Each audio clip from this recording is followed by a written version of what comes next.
At 37,000 feet over the Atlantic, a red warning light flashed in the cockpit.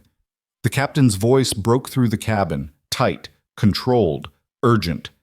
If anyone on board has combat flight experience, identify yourself immediately. Passengers froze. Panic spread in whispers. In seat 8A, a quiet black single father stirred awake, unseen, underestimated, while the plane began to lose control. That man was Ethan Walker, a software analyst who built his life around his 7-year-old daughter after walking away from a decorated Air Force career. Years earlier, he had traded fighter jets for bedtime stories, believing fatherhood meant leaving the sky behind. Now, as systems failed and fear thickened, others stepped forward first, unqualified, confident, wrong. If you're ready to witness a story of courage, sacrifice, and one father's impossible choice between staying invisible and saving everyone on board, then stay with me until the very end.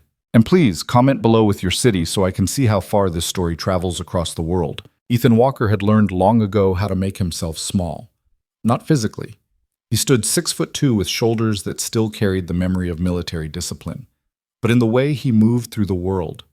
In airports, he kept his head down, earbuds in, always choosing the window seat where he could turn away from curious eyes and unwanted conversation.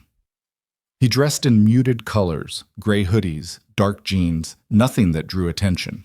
He had perfected the art of occupying space without claiming it, of being present without being seen. It was a survival mechanism he'd developed over 34 years of living in a country that often looked at men who looked like him and saw threat before they saw person. But it was also something deeper now, something that had calcified in the 6 years since he'd walked away from the Air Force, a kind of self-imposed exile from the world he'd once commanded. Now, sitting in seat 8A of Flight 447 from New York to Paris, Ethan stared out at the darkness beyond the small oval window. The Atlantic stretched beneath them, invisible in the night, an endless black void that somehow felt safer than the crowded cabin behind him. His reflection stared back at him in the glass, tired eyes, the beginning of gray at his temples, the faint scar along his jawline from a training accident years ago that he rarely thought about anymore. His phone sat in his lap, the screen dark. He'd promised Maya he would call her the moment he landed. His daughter's face filled his mind, her gap-toothed smile, the way her braids always came loose no matter how carefully he tied them, the serious expression she wore when she was concentrating on her homework. 7 years old and already smarter than he'd ever be. "You'll be back for my recital, right, Daddy?" she'd asked that morning, her small hand gripping his jacket as they stood in his sister's doorway. "I'll be back tomorrow night, baby girl," he'd promised, kneeling down to her level. "I wouldn't miss it for anything in the world." Promise? Promise. The memory made his chest tighten. 3 days in Paris for a software security conference his company had insisted he attend. 3 days away from the only person who made his life make sense. 3 days of pretending to be excited about encrypted data protocols and cloud infrastructure when all he wanted was to be home reading bedtime stories and checking for monsters under the bed. But the money was good. The money was always the reason. Maya's school, her dance classes, the college fund he contributed to every month, all of it required him to be the reliable, invisible software analyst instead of the person he used to be. Used to be. Ethan closed his eyes, willing away the past that sometimes crept up on him in quiet moments. Fighter jets screaming through desert skies, the weight of a flight suit, the absolute clarity of purpose that came with a mission, with knowing exactly who you were and what you were meant to do. He'd been exceptional at it. Everyone said so. Captain Ethan Walker, one of the youngest African-American fighter pilots to earn his position, recipient of the Distinguished Flying Cross, the man who could fly anything anywhere under any conditions. And then Maya's mother died. The turbulence came suddenly. Ethan's eyes snapped open as the plane shuddered, a violent jolt that sent the seatbelt cutting across his lap. Around him, passengers gasped. A woman across the aisle clutched her armrest, knuckles white. The overhead bins rattled. Someone's bag shifted with a dull thud. "Ladies and gentlemen, this is your captain speaking." The voice over the intercom was calm, practiced, the kind of reassuring tone that pilots learned to maintain no matter what was happening in the cockpit. "We're experiencing some moderate turbulence. Please return to your seats and ensure your seatbelts are fastened. Ethan's body recognized the lie before his mind processed it. 20 years of flight training had taught him to read the subtle frequencies of aircraft movement, to distinguish between normal turbulence and something else. This wasn't moderate. This wasn't normal. The shuddering had a pattern to it, a rhythm that spoke of systems struggling, of something fundamentally wrong with the way the plane was responding to the air around it. He pressed his palm against the window, feeling the vibration through the glass and composite materials. His other hand went instinctively to his lap, fingers tapping against his thigh in the pattern he used to use for pre-flight checks. Hydraulics, flight controls, stabilizers. The catalog of potential failures ran through his mind unbidden, muscle memory from a life he'd left behind. The cabin lights flickered. It was just for a second, barely noticeable, but Ethan saw it. So did the businessman next to him, who looked up from his laptop with a frown. "Did the lights just—" the man started to say. Another jolt cut him off, harder this time. The plane dropped, that sickening free-fall sensation that made Ethan's stomach lift into his chest. Passengers screamed. Someone's drink cart crashed in the galley. A flight attendant stumbled, catching herself on a seatback. Then the plane leveled out, but the vibration continued. Worse now. Ethan could feel it in his teeth, in his bones. "Jesus Christ," the businessman muttered, his laptop sliding across the tray table. "What the hell was that?" Ethan didn't answer. He was listening, feeling, reading the plane the way he used to read his F-16 during combat maneuvers. The aircraft was telling him something. The slight yaw to the left, the way the engines sounded, not quite right, not quite synchronized. The continued shuddering that felt like it was coming from the tail section. Something was failing. Multiple somethings. The intercom crackled to life again, but this time the captain's voice was different, tighter, faster. "Flight attendants, please take your seats immediately." Around the cabin, the crew moved quickly, abandoning their service positions and strapping into their jump seats. The head flight attendant, a woman in her 50s with perfect makeup and silver hair, caught Ethan's eye as she passed. For just a moment, he saw the fear there, barely contained beneath her professional composure. A man 3 rows up stood suddenly, ignoring his wife's urgent whisper to sit down. He was tall, white, mid-40s, wearing an expensive suit and the kind of confidence that came from never being told no. "Excuse me," he called out to the flight attendant. "What's going on? We deserve to know what's happening." "Sir, please return to your seat," she said firmly. "I'm a million-miler on this airline. I think I have a right to— Sir?" Her voice cut like steel. "Sit down now."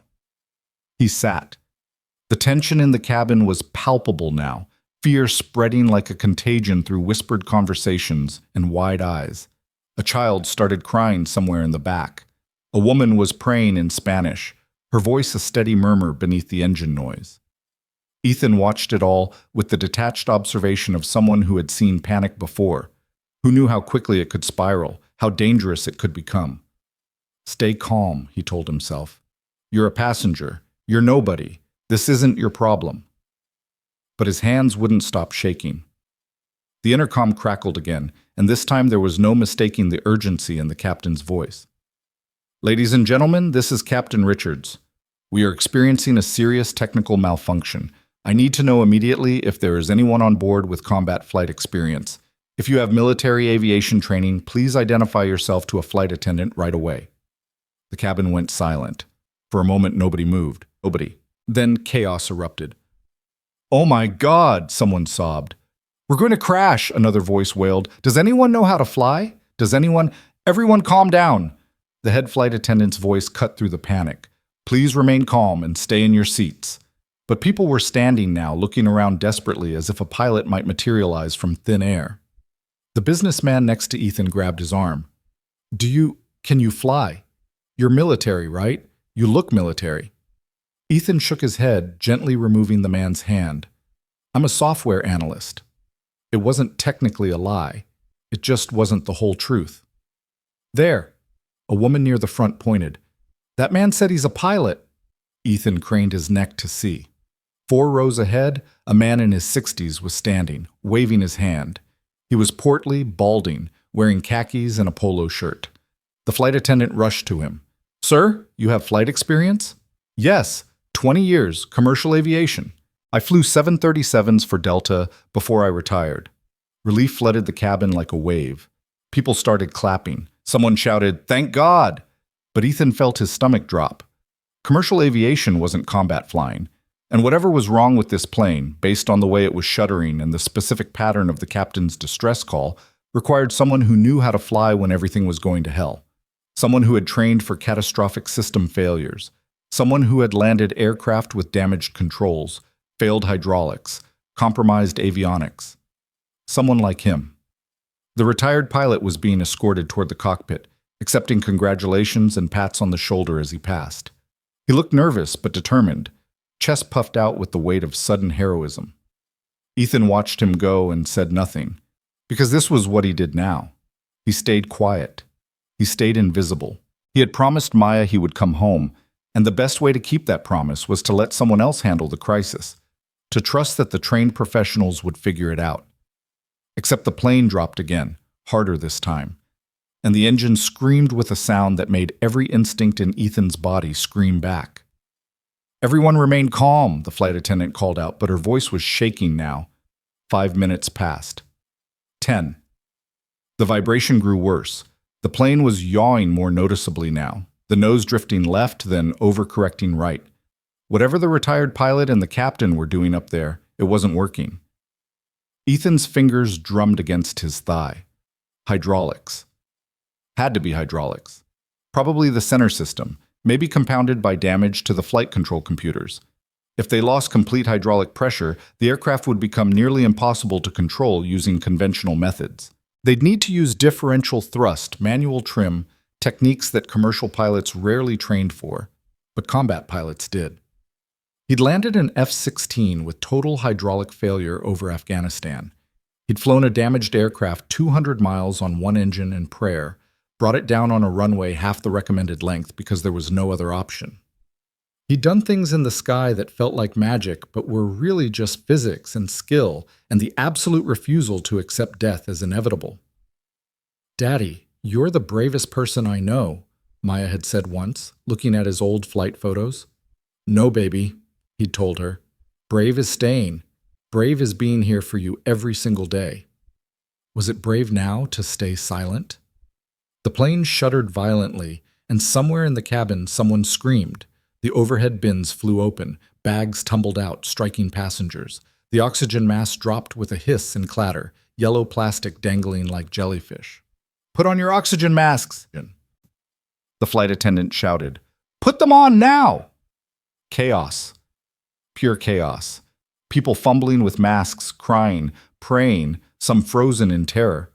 The lights flickered again, and this time they stayed dim, emergency lighting casting everything in an eerie half-glow.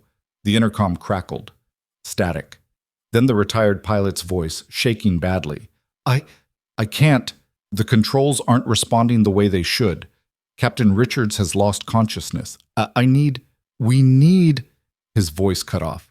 Ethan closed his eyes.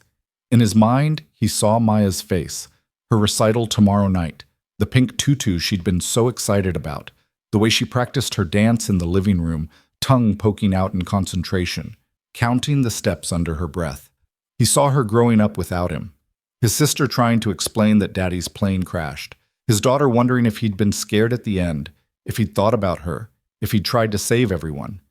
He saw her asking why he didn't help when he could have. Ethan opened his eyes. His hands had stopped shaking. He reached up, pressed the call button, and stood. "Sir, please sit down," a flight attendant called out. "I'm a combat pilot," Ethan said, his voice cutting through the chaos with the authority of someone who had commanded in worse situations than this. "Decorated Air Force captain, 15 years of service, over 2,000 flight hours including combat operations. I need to get to that cockpit right now." The cabin went quiet again, but this time it was different. This time, people were staring at him with a mixture of hope and something else. Something that made Ethan's jaw tighten. Suspicion. The head flight attendant approached him, her eyes scanning him up and down, taking in his casual clothes, his skin color, his tired face. "You're a pilot?" Her tone was careful, almost disbelieving. "Was," Ethan said. Captain Ethan Walker, United States Air Force. I can verify my credentials if you need, but we don't have time for that. This aircraft is in serious trouble, and whoever's up there right now doesn't have the training to handle catastrophic system failure. How do we know you're telling the truth? This from the businessman who'd grabbed his arm earlier, now looking at Ethan like he might be a threat. You don't, Ethan said flatly. But in about 3 minutes, we're going to lose altitude control entirely, and then it won't matter what you believe. I think we should, someone started to say. The plane dropped again, this time in a sickening spiral that had people screaming and grabbing for anything to hold on to. Ethan stayed on his feet, his body automatically adjusting to the movement, his mind already calculating the rate of descent, the angle, the time they had left. Not much. Move, he said to the flight attendant. She hesitated for one more second, then nodded and started leading him forward. They pushed through the chaos of the cabin, past crying children and praying adults, past the man who had questioned him now looking grateful and ashamed. As they approached the cockpit door, Ethan could hear shouting from inside, the retired pilot's voice high and panicked. I don't know what to do. Nothing's working. We're going down. The flight attendant knocked. 3 sharp raps. Captain Richards, I have another pilot here, former Air Force. The door flew open. The retired pilot stood there, face red and sweating, eyes wild with terror. Behind him, Ethan could see Captain Richards slumped in his seat, unconscious. The first officer was desperately working the controls, but the yoke was shaking violently in his hands. Thank God, the first officer gasped. Get in here. Ethan stepped into the cockpit, and the door sealed behind him. The scene was exactly as bad as he'd feared. Warning lights covered every panel. The hydraulic pressure gauges were dropping. The artificial horizon showed a severe bank angle. Through the windscreen, he could see nothing but darkness, and the faint lights of the instruments reflected in the glass. Talk to me, Ethan said, his voice steady and calm as he moved to assess the situation. What happened? Bird strike, the first officer said, his voice shaking. At least that's what we think. Multiple engine ingestion, damage to the tail section. We've lost the center hydraulic system. The flight control computers are malfunctioning, and Captain Richards had a medical emergency. Heart attack, we think. The retired pilot was pressed against the side wall, hyperventilating. I tried to help, but this isn't like anything It's okay, Ethan said, not unkindly. This isn't your fault, but I need you to move. The man stumbled back toward the jump seat. Ethan took his place next to the first officer, his eyes rapidly scanning the instruments, his mind shifting into the mode he thought he'd left behind forever. What's your name? He asked the first officer. Michaels. First Officer James Michaels. All right, James, I'm Ethan. We're going to figure this out together. First thing, how many souls on board? 243, including crew. 243 lives. 243 people like Maya with families waiting for them, promises to keep, futures that depended on the next few minutes. Ethan felt the weight of it settle on his shoulders, like the flight suit he used to wear. Okay, he said. Show me what we've got left to work with. For the next several minutes, Ethan and James ran through the systems, assessing the damage. It was worse than Ethan had hoped, but not quite as bad as it could have been. They still had partial hydraulic pressure in the left and right systems. The engines were damaged but functioning. The real problem was the flight control computers. They were receiving corrupted data from damaged sensors, causing the autopilot to make dangerous overcorrections. We need to go full manual, Ethan said. Disconnect the autopilot, disconnect the flight computers. We'll fly her old school. James looked at him like he'd suggested they sprout wings and fly themselves. Manual? In these conditions? With this much damage? It's the only way. The computers are fighting us. They're trying to correct for problems that don't exist and ignoring the ones that do. We need direct control. I don't know if I can. You won't be alone, Ethan said, his hand already moving to the autopilot disconnect. I've done this before. Just follow my lead and trust me. I don't even know you. Ethan met his eyes. You don't have to know me. You just have to decide if you want to live. James swallowed hard, then nodded. Ethan flipped the switch.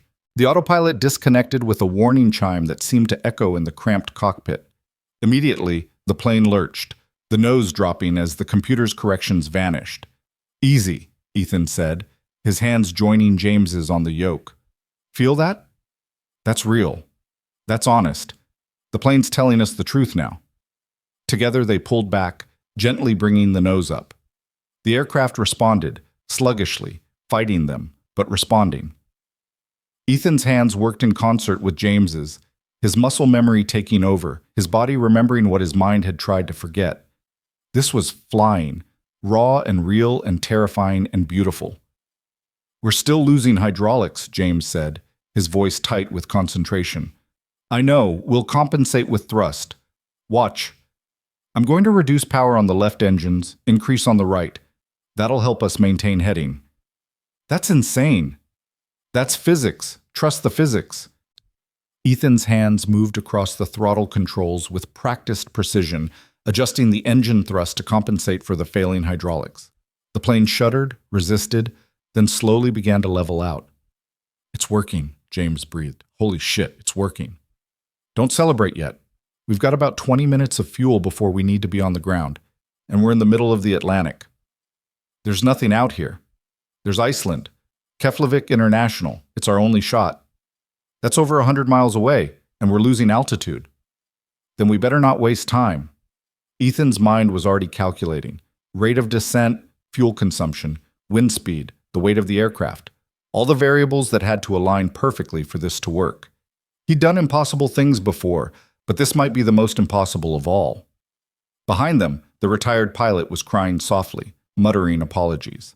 Captain Richards was still unconscious, his breathing shallow but steady. The cockpit was a mess of alarms and warnings, a symphony of disaster that Ethan had learned long ago to tune in to background noise. "Contact Keflavik," he said to James. "Let them know we're coming in hot, and we'll need every emergency vehicle they've got." As James worked the radio, Ethan allowed himself one moment to think about Maya, about the promise he'd made, about how close he'd come to breaking it by staying silent. But he wasn't silent anymore. His hands gripped the yoke, feeling the massive aircraft respond to his will, to his skill, to everything he'd ever learned about flying and surviving and refusing to give up. "Keflavik Tower, this is Flight 447, James was saying, his voice surprisingly steady now. "We are declaring an emergency. Catastrophic system failure, partial hydraulic loss, 243 souls on board. We are inbound and will require emergency landing assistance." The radio crackled. A calm Icelandic voice responded. "Flight 447, Keflavik Tower. We copy your emergency. You are cleared for emergency approach on any runway. All emergency services are being dispatched. What is your current altitude and heading?" Ethan glanced at the instruments. 14,000 feet and dropping, heading 045. "We'll need at least runway 31. It's the longest." "Copy that, 447. Runway 31 is being cleared. Weather is marginal. Wind at 15 knots. Visibility 2 miles in light snow. Can you maintain current heading?" "Affirmative. We're doing our best." The plane shuddered again, and one of the hydraulic pressure gauges dropped to 0. "Correction," Ethan said calmly into the radio. "We just lost another hydraulic system. This is going to be a very hard landing. Have your emergency crews ready for anything?" "Understood, 447. You're 27 minutes out at current speed. We have you on radar." 27 minutes. Might as well be forever. Ethan and James worked in tense silence, adjusting thrust, fighting the controls, coaxing the dying aircraft toward a runway they couldn't see yet, trusting instruments and radar, and the voice of an air traffic controller who spoke with the kind of calm that suggested he'd seen worse. Maybe he had. Maybe this would all be okay. Then the fire alarm screamed to life, and everything got worse. The fire warning light blazed red on the center console, accompanied by a piercing alarm that cut through the already chaotic symphony of failing systems. Ethan's eyes shot to the engine display panel, his heart rate accelerating even as his hands remained steady on the controls. "Engine 2 fire," James announced, his voice climbing an octave. "Left inboard engine." "I see it," Ethan said, his tone deliberately calm, a counterweight to the rising panic he could feel emanating from the first officer beside him. "Fire suppression bottle." James's hand was already moving to the overhead panel. "Deploying now." He pulled the T-handle, and somewhere deep in the aircraft's infrastructure, a bottle of halon gas discharged into the engine nacelle. For a moment, nothing happened. Then the firelight flickered and went out. "Fire suppressed," James said, relief flooding his voice. "Don't get comfortable," Ethan warned. "We need to shut that engine down completely. Can't risk it reigniting." Together they went through the engine shutdown procedure, Ethan calling out the checklist items from memory while James confirmed each action. The process took less than 90 seconds, but every second counted when they were still 15,000 feet above the Atlantic with failing hydraulics and limited options. "Engine 2 is shut down and secured," James reported. Ethan was already adjusting the throttles on the remaining 3 engines, compensating for the asymmetric thrust. The plane wanted to yaw left now, the imbalance pulling them off course. He countered with rudder trim, his hands moving with a precision that came from thousands of hours of training and experience. "How much altitude have we lost?" he asked. "We're at 12,000 now. Descent rate is around 600 feet per minute." 600 feet per minute. They had maybe 18 minutes before they'd be at sea level, and they were still 15 minutes out from Keflavik. The math was brutal and unforgiving. "We need to reduce our descent rate," Ethan said. "I'm going to increase power on the right engines. Try to maintain altitude longer.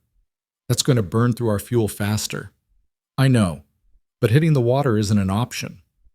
James nodded, his face pale in the glow of the instrument panel.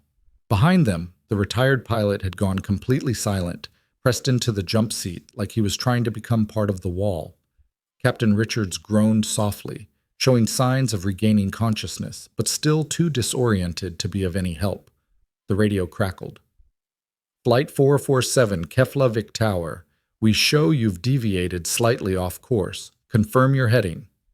Ethan glanced at the compass, noted the drift.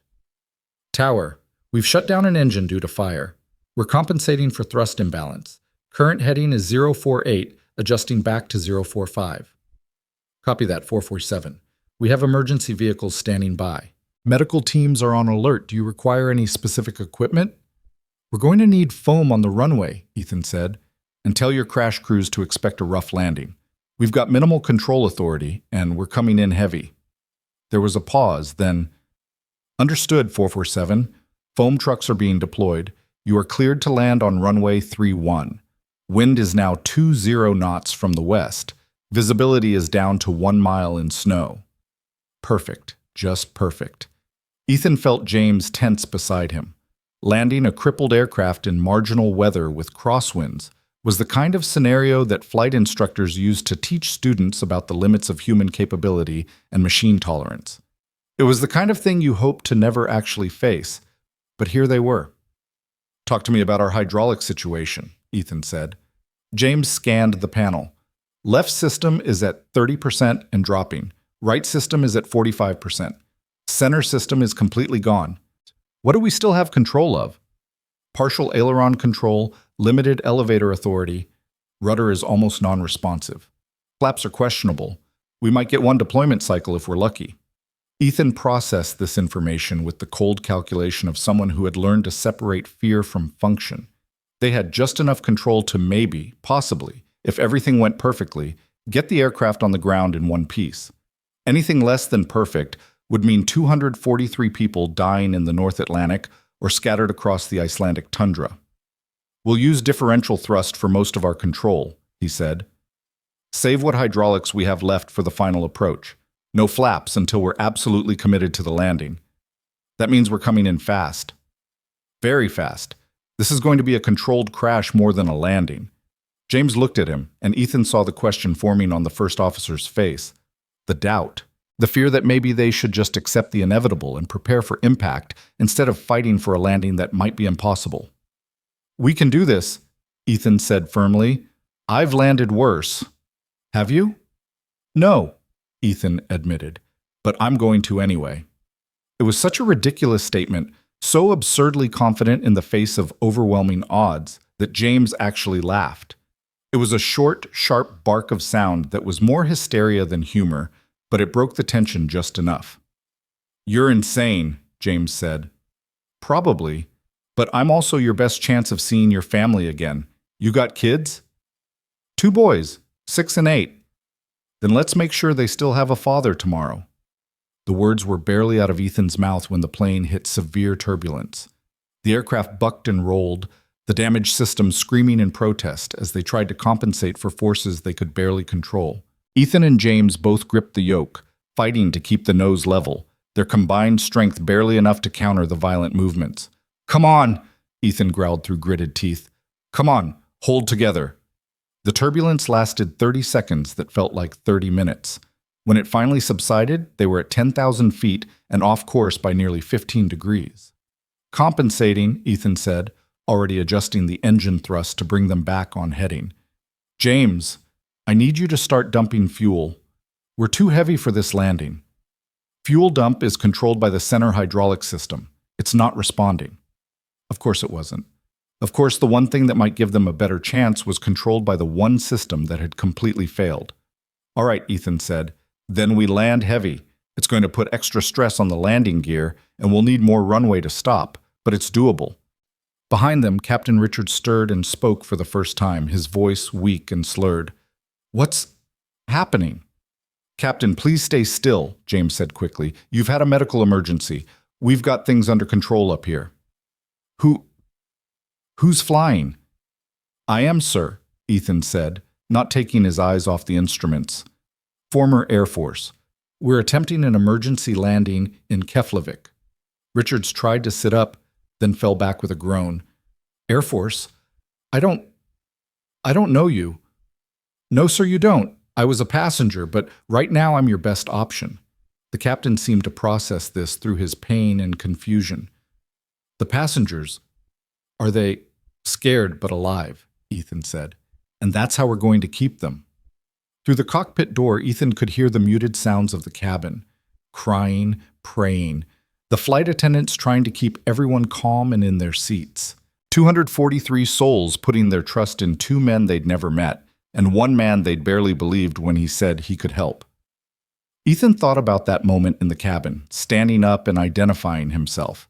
The suspicion in the flight attendant's eyes, the businessman's doubt, the way people had looked at him like he might be lying, like he might be a threat, like his skin color made him less credible than the white retired pilot who'd frozen under pressure. It was a familiar feeling.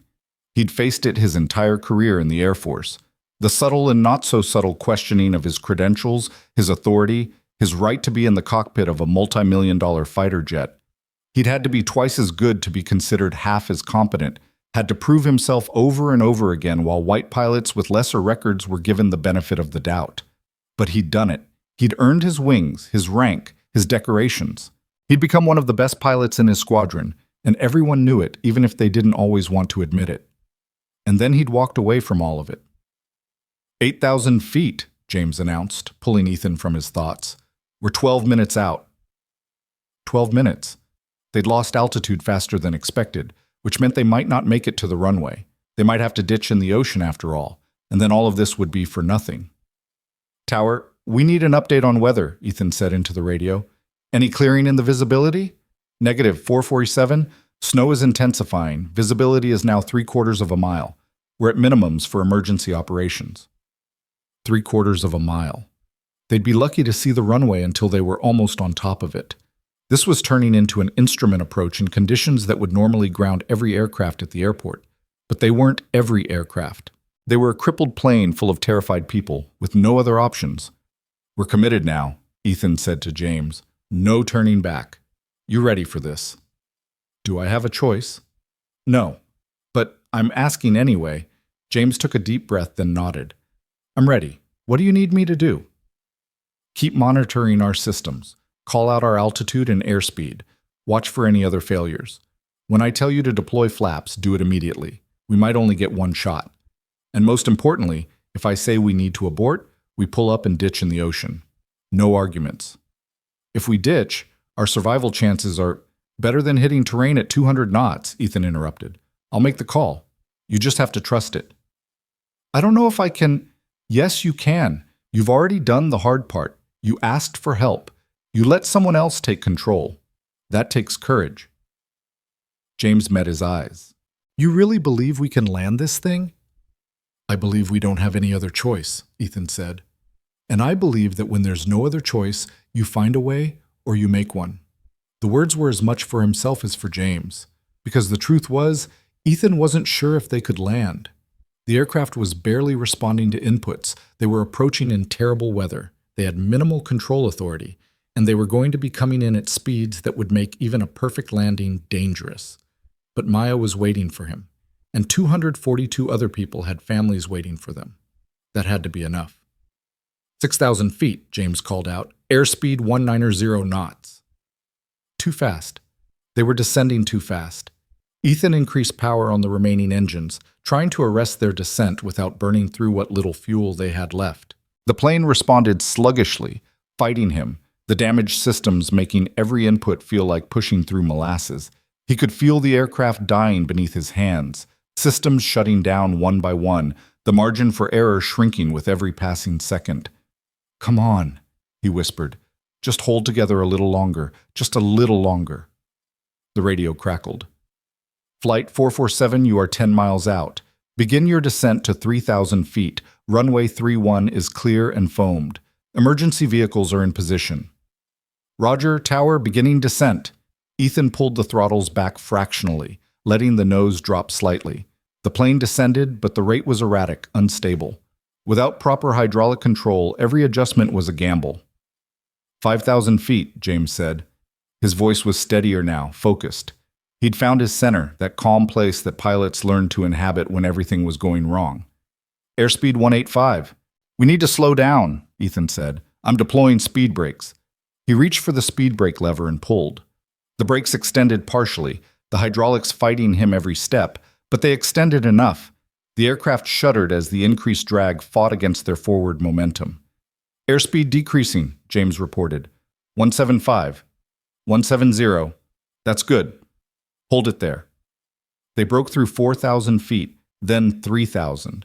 The snow was getting heavier now, white static against the darkness beyond the windscreen. Ethan was flying almost entirely on instruments, trusting gauges and readouts instead of his eyes. 3,000 feet, James said. We're 8 miles out. Tower, we need vectors for final approach. Copy, 447. Turn left heading 350. You are cleared for emergency approach to runway 31. Ethan adjusted the heading using differential thrust on the engines, the plane responding with agonizing slowness. Every movement felt like negotiating with a stubborn animal that was ready to quit. "How are our hydraulics?" he asked. James checked the panel. "Left system is at 15%, right system is at 30%. We're losing fluid somewhere." "We'll have one shot at the flaps then, maybe one. We deploy them on final approach and pray they hold. And if they don't, then we land without them and hope the runway is long enough." The retired pilot made a sound that might have been a whimper. Ethan had almost forgotten he was there, pressed into the jump seat, watching two men he didn't know fight to save a plane he couldn't save himself. 2,000 feet, James called out. 6 miles, airspeed 165. Through the snow, Ethan caught a glimpse of something below. Lights. The coast of Iceland, the scattered buildings and roads that meant they were close, so close. "I see the island," he said. "Tower, confirm we are on approach vector." Affirmative, 447. You are on course. 5 miles to runway threshold. Winds are 22 knots at 270. You have a direct crosswind. A crosswind? Of course there was a crosswind, because nothing about this could be easy. 1,000 feet, James said, his voice tight again. 4 miles out, airspeed 160. They were too high, too fast. Ethan could see it in the approach angle, in the rate they were eating up distance versus altitude. They needed to lose height quickly, or they'd overshoot the runway entirely. "I'm increasing our descent rate," he said. "It's going to feel rough." He pulled the throttles back further, letting the nose drop more steeply. The plane pitched forward, and somewhere in the cabin behind them, people screamed as the floor tilted beneath them. "Sorry," Ethan muttered to the passengers who couldn't hear him. "Sorry, but we need to do this." 800 feet, James said. 3 miles. Descent rate is 1,200 feet per minute. 1,200 feet per minute was fast, faster than a normal approach, but it was working. They were dropping back onto the proper glide slope. 600 feet, James continued. 2 miles. Airspeed 155. Ethan could see the runway lights now, barely visible through the snow. Twin lines of white and red stretching out ahead of them. Salvation if they could reach it, death if they couldn't. Deploy landing gear, he said. James reached for the gear handle and pulled. There was a grinding sound, a mechanical groan that seemed to come from deep within the aircraft's belly. The gear indicator lights flickered. "Come on," James whispered. "Come on, lock down." Two of the three lights turned green. The nose gear remained red. "Nose gear isn't locked," James said, the panic creeping back into his voice. "It's not locked." "Recycle it," Ethan said calmly, though his heart was hammering. "Pull it back up and drop it again." James pulled the handle. The grinding sound returned, worse this time, like metal tearing against metal. The nose gear light flickered red to amber to green and back to red. "It's not working! 400 feet!" Ethan called out, his eyes on the altimeter. 1 mile. "We're out of time. Leave it down. We'll land on the main gear and keep the nose up as long as possible. If the nose gear collapses, I know what happens, but we're committed now." And they were. They were too low, too close, moving too fast to pull up. They were going to land one way or another, and whatever happened after that was in the hands of physics and luck and whatever grace might exist in the universe for fathers who just wanted to get home to their daughters. 300 feet, James said, his voice barely above a whisper now. Half mile. Airspeed 140. "Deploy flaps," Ethan commanded. "Flaps 15. James reached for the flap lever with a shaking hand. "Deploying flaps to 15.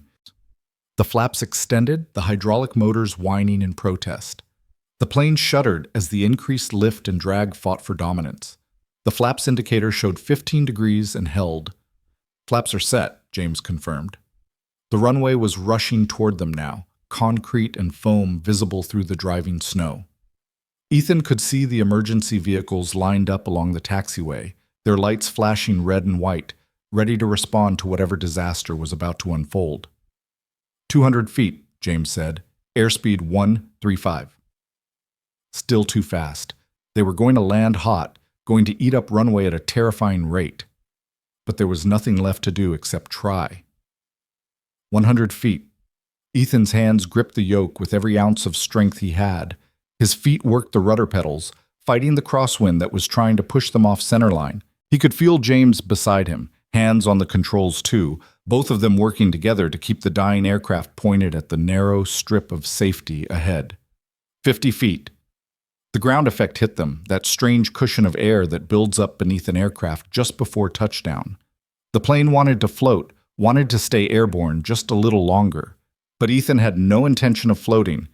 They were out of time, out of altitude, out of everything except the absolute need to get this aircraft on the ground right now. 20 feet. He pulled the throttles to idle. Cut the power. Let gravity take them. 10 feet. The main landing gear kissed the runway with a screech of rubber on concrete. Then they hit hard. Harder than any landing Ethan had ever made. The impact slamming through the airframe like a hammer blow. The plane bounced, lifted off the runway for a sickening second, then came down again, even harder. The nose gear collapsed immediately. Metal screamed against concrete as the nose of the aircraft plowed into the runway, throwing up a shower of sparks that turned the snow into a cascade of orange and white. The plane was decelerating but not fast enough, still traveling at over 100 knots with half the runway already behind them. "Reverse thrust," Ethan shouted. "Everything we've got." James slammed the throttles into reverse. The remaining engines roared, fighting against their forward momentum, but the plane was barely responding. They were skating now, hydroplaning on the foam and snow, the nose dragging along the ground in a grinding shriek that sounded like the end of the world. "We're not going to stop," James yelled over the noise. Ethan could see the end of the runway approaching. Beyond it, darkness and rough terrain, and the very real possibility that they'd survived the landing only to die in the crash that came after. He made a decision. "Hard right rudder," he commanded. "Ground loop it." "That'll tear the landing gear off." "Better than running off the runway." "Do it." James stomped on the right rudder pedal. Ethan added power to the right engines, the asymmetric thrust combining with the rudder input to force the aircraft into a violent turn. The plane pivoted on its demolished nose gear, spinning like a top. the left main gear lifting off the ground for a terrifying moment before slamming back down. They were sliding sideways now, still moving fast but decelerating rapidly as the friction finally found purchase. The right main gear buckled, collapsed, and the aircraft dropped onto its belly with a sound like thunder. And then, impossibly, they stopped. The engines wound down. The alarms continued their mechanical screaming. Steam and smoke rose from the wreckage of what had once been a sleek commercial aircraft. But they had stopped. Ethan sat frozen for a moment, his hands still gripping the yoke, his body not quite believing that they were on the ground, that they were alive, that it was over. "We did it," James whispered. "Oh my God, we did it."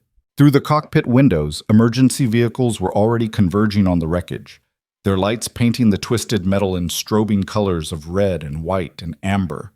Ethan could hear shouting from outside, the urgent voices of rescue crews preparing to evacuate 243 people from an aircraft that might still explode, might still burn, might still claim lives even though the impossible landing was complete. "We need to get everyone off," Ethan said, his voice hoarse. His hands were shaking now, the adrenaline that had kept him steady finally breaking through.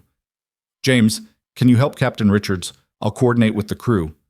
James nodded, still looking dazed, and moved to help the injured captain, who was now fully conscious and staring at the destruction of his aircraft with something like grief in his eyes. Ethan stood on legs that felt like water and moved to the cockpit door. His hand hesitated on the handle for just a moment. Behind this door were the people he'd saved, the passengers who had doubted him, questioned him, looked at him with suspicion, even as their lives hung in the balance. Part of him wanted to slip out quietly, avoid the confrontation, remain invisible the way he'd trained himself to be. But that wasn't who he was anymore. Not after this. He opened the door. The cabin was chaos. Oxygen masks dangled like vines from the overhead panels. Luggage had spilled from the broken bins, scattering clothes and belongings across seats and floor. Some passengers were crying, some were laughing with the hysteria of survived trauma, some sat in shocked silence, staring at nothing. The head flight attendant saw him first. Her perfect makeup was streaked now, mascara running in dark trails down her cheeks, but her voice was still authoritative as she called out to the cabin. "Listen up. We need to evacuate immediately. Leave all belongings. Move to the exits in an orderly fashion. Do not push. Do not run. We will get everyone off safely." She turned to Ethan, and he saw something in her eyes he hadn't seen before. Respect. Gratitude.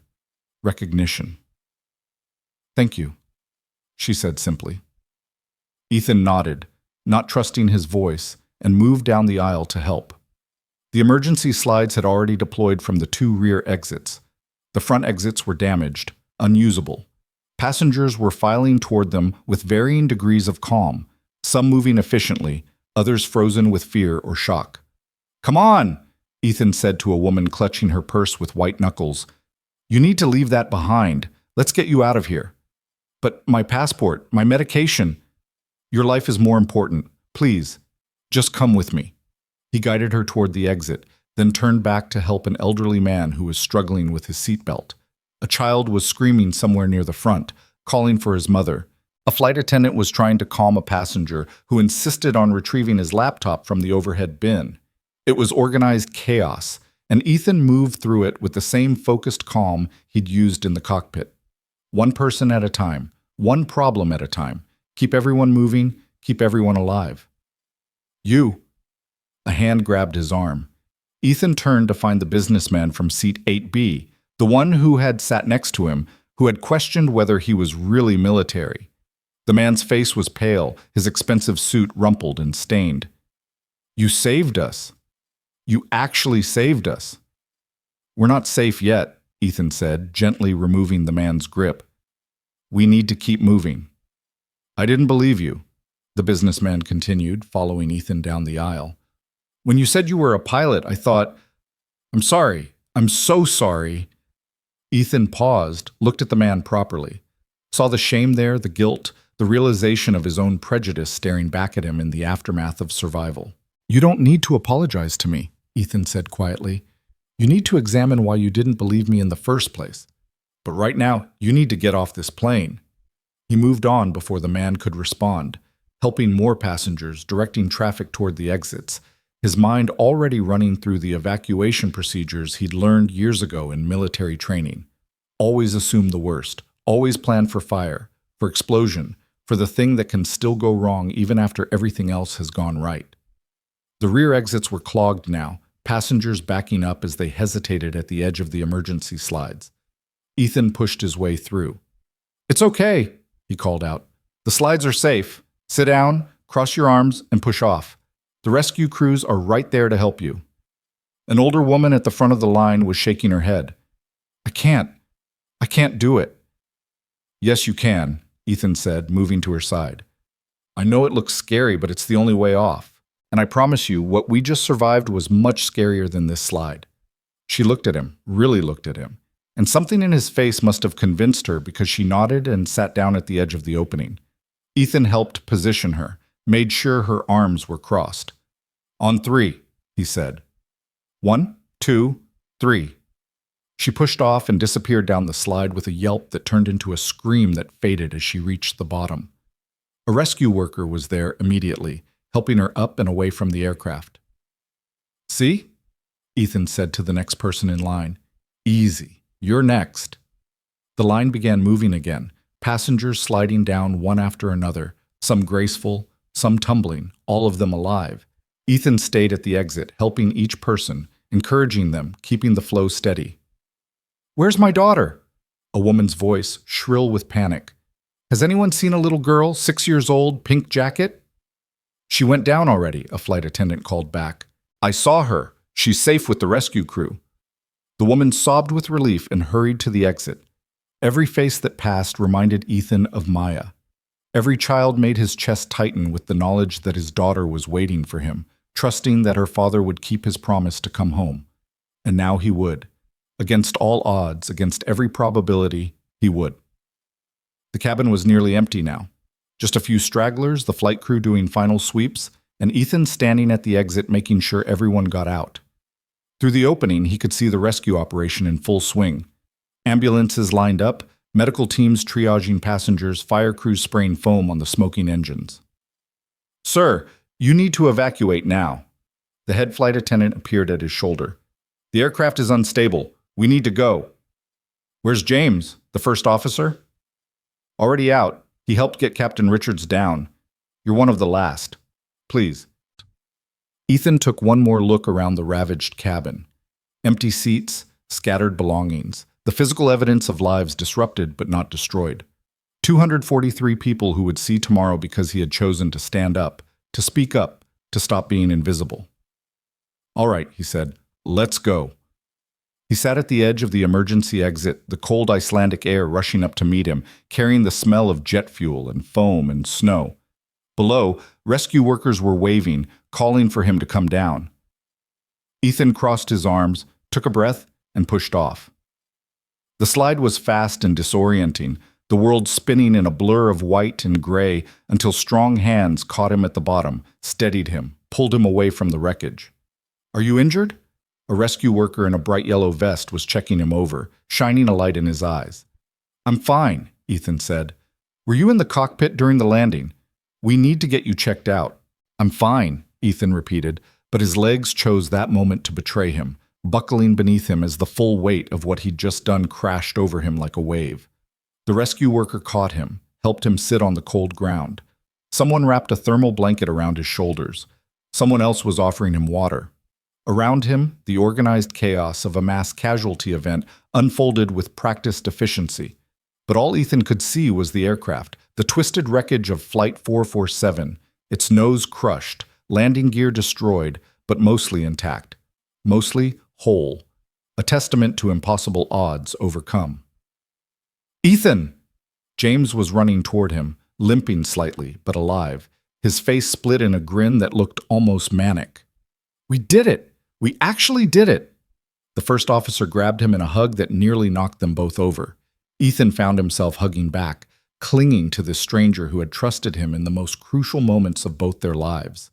243, James was saying, laughing and crying at the same time.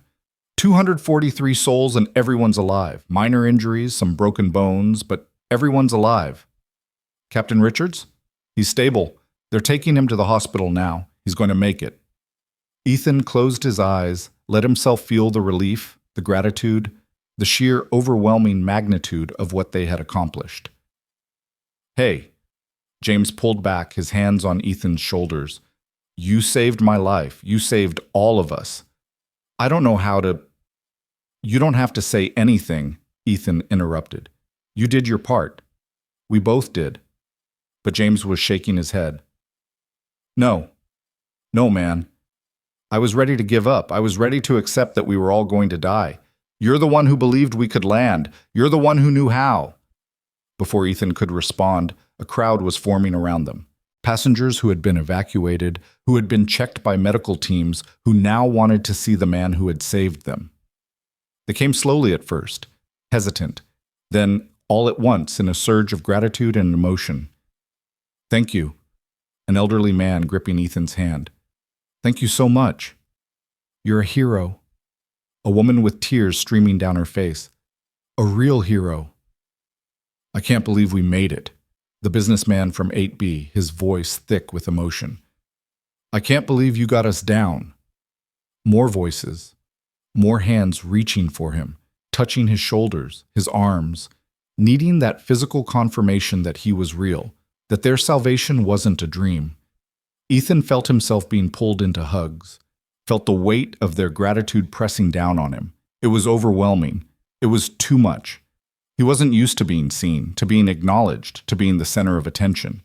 His instinct was to deflect, to minimize, to disappear back into the background where he felt safe. But these people wouldn't let him. "You didn't give up on us," someone said. "You stood up when no one else could," another voice added. "I'm sorry I doubted you," the flight attendant whispered, and there were tears in her eyes. "When you first said you were a pilot, I thought, I'm ashamed of what I thought." Ethan looked at her, at all of them, these strangers who had become part of his story, whose lives had intersected with his in the most dramatic way possible. "I understand," he said quietly. "I understand why you doubted. I've been doubted my whole life. But what matters is that we're all here now. We're all alive." A voice cut through the crowd, sharp with authority. "Everyone, please step back. Give the man some space." A woman in a dark coat with an official-looking badge was pushing through. Behind her were several men in suits, and behind them camera crews were setting up equipment, reporters checking their microphones. "Mr. Walker?" the woman asked. "I'm Inspector Kristjans Daughter with the Icelandic Transport Authority. We need to debrief you about the incident." "Of course," Ethan said, suddenly exhausted. "Whatever you need." "The media is also requesting interviews. You're already being called a hero across social media. Passengers have been posting videos, sharing their accounts. This is becoming international news." International news. Of course it was. 243 people survived an impossible landing. A story like that would spread fast, especially in an age where everyone had a camera, where every moment was documented and shared. "I don't want to do interviews," Ethan said. I just want to go home." "I understand, but no interviews. Not right now. Please." Inspector Kristjans Daughter studied him for a moment, then nodded. "I'll tell them you're being debriefed and medical care is the priority, but they won't wait forever." She guided him away from the crowd toward a waiting vehicle. Ethan looked back once at the wreckage of Flight 447, at the passengers still being treated, at James, who was now talking to investigators of his own. Then he climbed into the vehicle and let them take him away. The debriefing lasted 3 hours.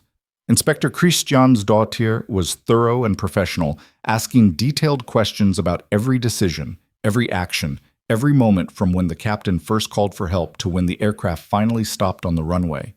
Ethan answered mechanically, his mind running through the sequence of events with the precision of someone recounting a mission. There would be a full investigation, she told him. The aircraft's black boxes would be recovered and analyzed. Every system would be examined. Witness statements would be collected. It was standard procedure for any incident of this magnitude.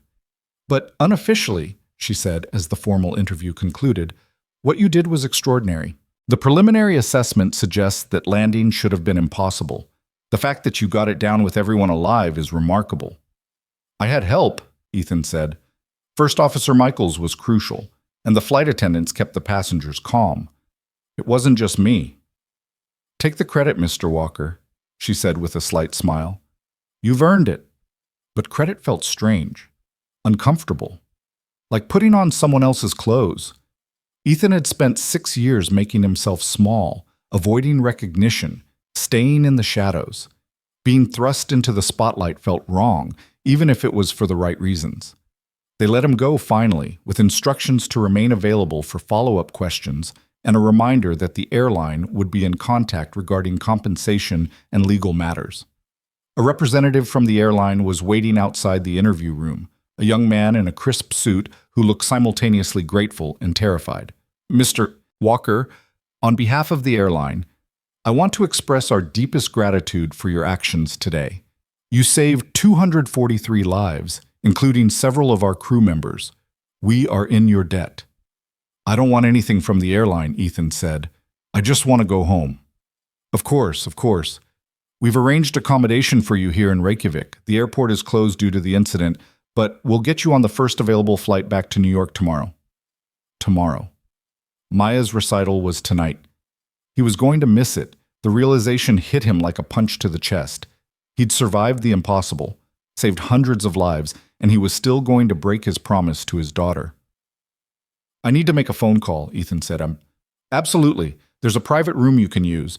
And Mr. Walker, the media presence outside is significant. We can arrange a security escort if you'd prefer to avoid them. Yes, Ethan said immediately. Please.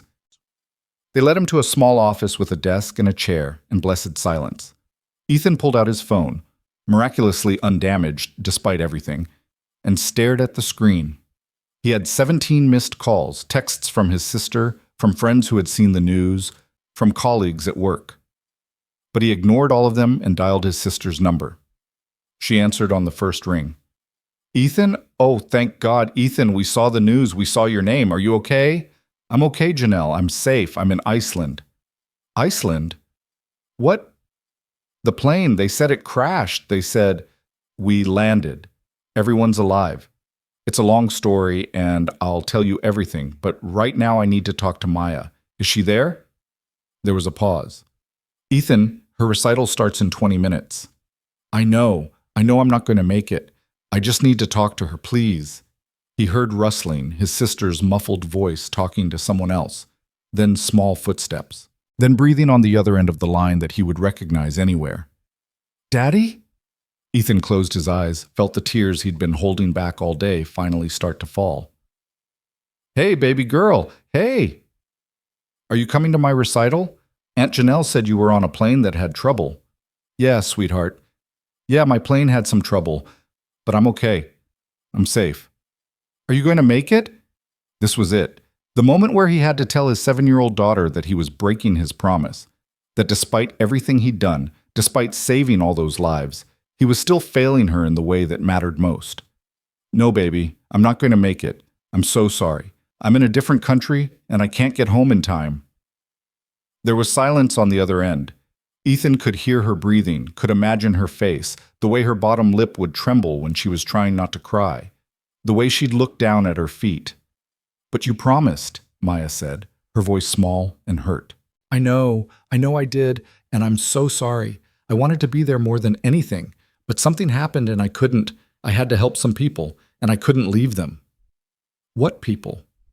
How did he explain this? How did he tell his 7-year-old daughter about catastrophic system failures and impossible landings and choosing to save strangers? There were people on my plane who needed help, he said carefully, and I was the only one who could help them. So I did. Like when you were in the Air Force. Yeah, exactly like that. Another pause. Then, did you save them? Yes, sweetheart, I did. All of them? All of them. He heard her take a deep breath. Then I guess it's okay that you missed my recital. Saving people is more important than dancing. The simple grace of her acceptance broke something in Ethan's chest. Here was his daughter, disappointed and hurt, and still she understood. Still she saw the bigger picture with the clarity that only children seem to possess. You're going to be amazing tonight, he said, his voice thick with emotion. I want you to go out there and dance like I'm watching, because even though I can't be there, I'll be thinking about you, every second. Promise? Promise. And Maya? I love you more than anything in the whole world. You know that, right? I know, Daddy. I love you too. Let me talk to Aunt Janelle again, okay? More rustling, then his sister's voice, careful and concerned. Ethan? Make sure someone records it, he said. The recital. I want to see every second. Already planned on it. Ethan, are you really okay? What happened up there? I'll tell you everything when I get home, tomorrow. I'll be home tomorrow and I'll tell you everything. The news is saying you're a hero. I'm just a dad who wants to get back to his kid. You can be both, Janelle said softly. After he hung up, Ethan sat in the silence of the small office and let himself feel everything he'd been pushing down. The fear, the exhaustion, the weight of responsibility, the grief of a broken promise, and the pride of a kept one. Because even though he hadn't kept his promise to Maya about the recital, he had kept a more important promise. He was coming home. There was a gentle knock on the door. Mr. Walker, I'm sorry to interrupt, but there's someone here to see you. Ethan wiped his eyes and stood. Who? The door opened and James walked in, still in his rumpled uniform, a bandage on his forehead that hadn't been there before. Hey, the first officer said. They told me you were here. I wanted to check on you before I headed to my hotel. I'm okay. Are you okay? Bumps and bruises, nothing serious. Listen, I know you said I don't need to thank you, but I'm going to anyway. James crossed the room and extended his hand.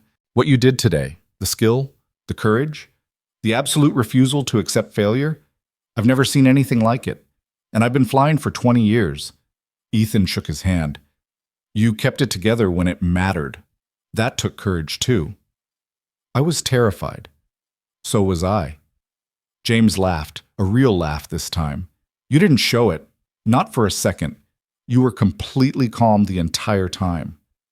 That's just training. Inside, I was terrified that I'd made a mistake, that I'd gotten it wrong, that everyone would die because of me. But they didn't.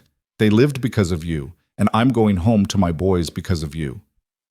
James's eyes were bright with tears. My sons are going to grow up with a father because you stood up when everyone else stayed seated. The words hung in the air between them, carrying a weight that went beyond gratitude.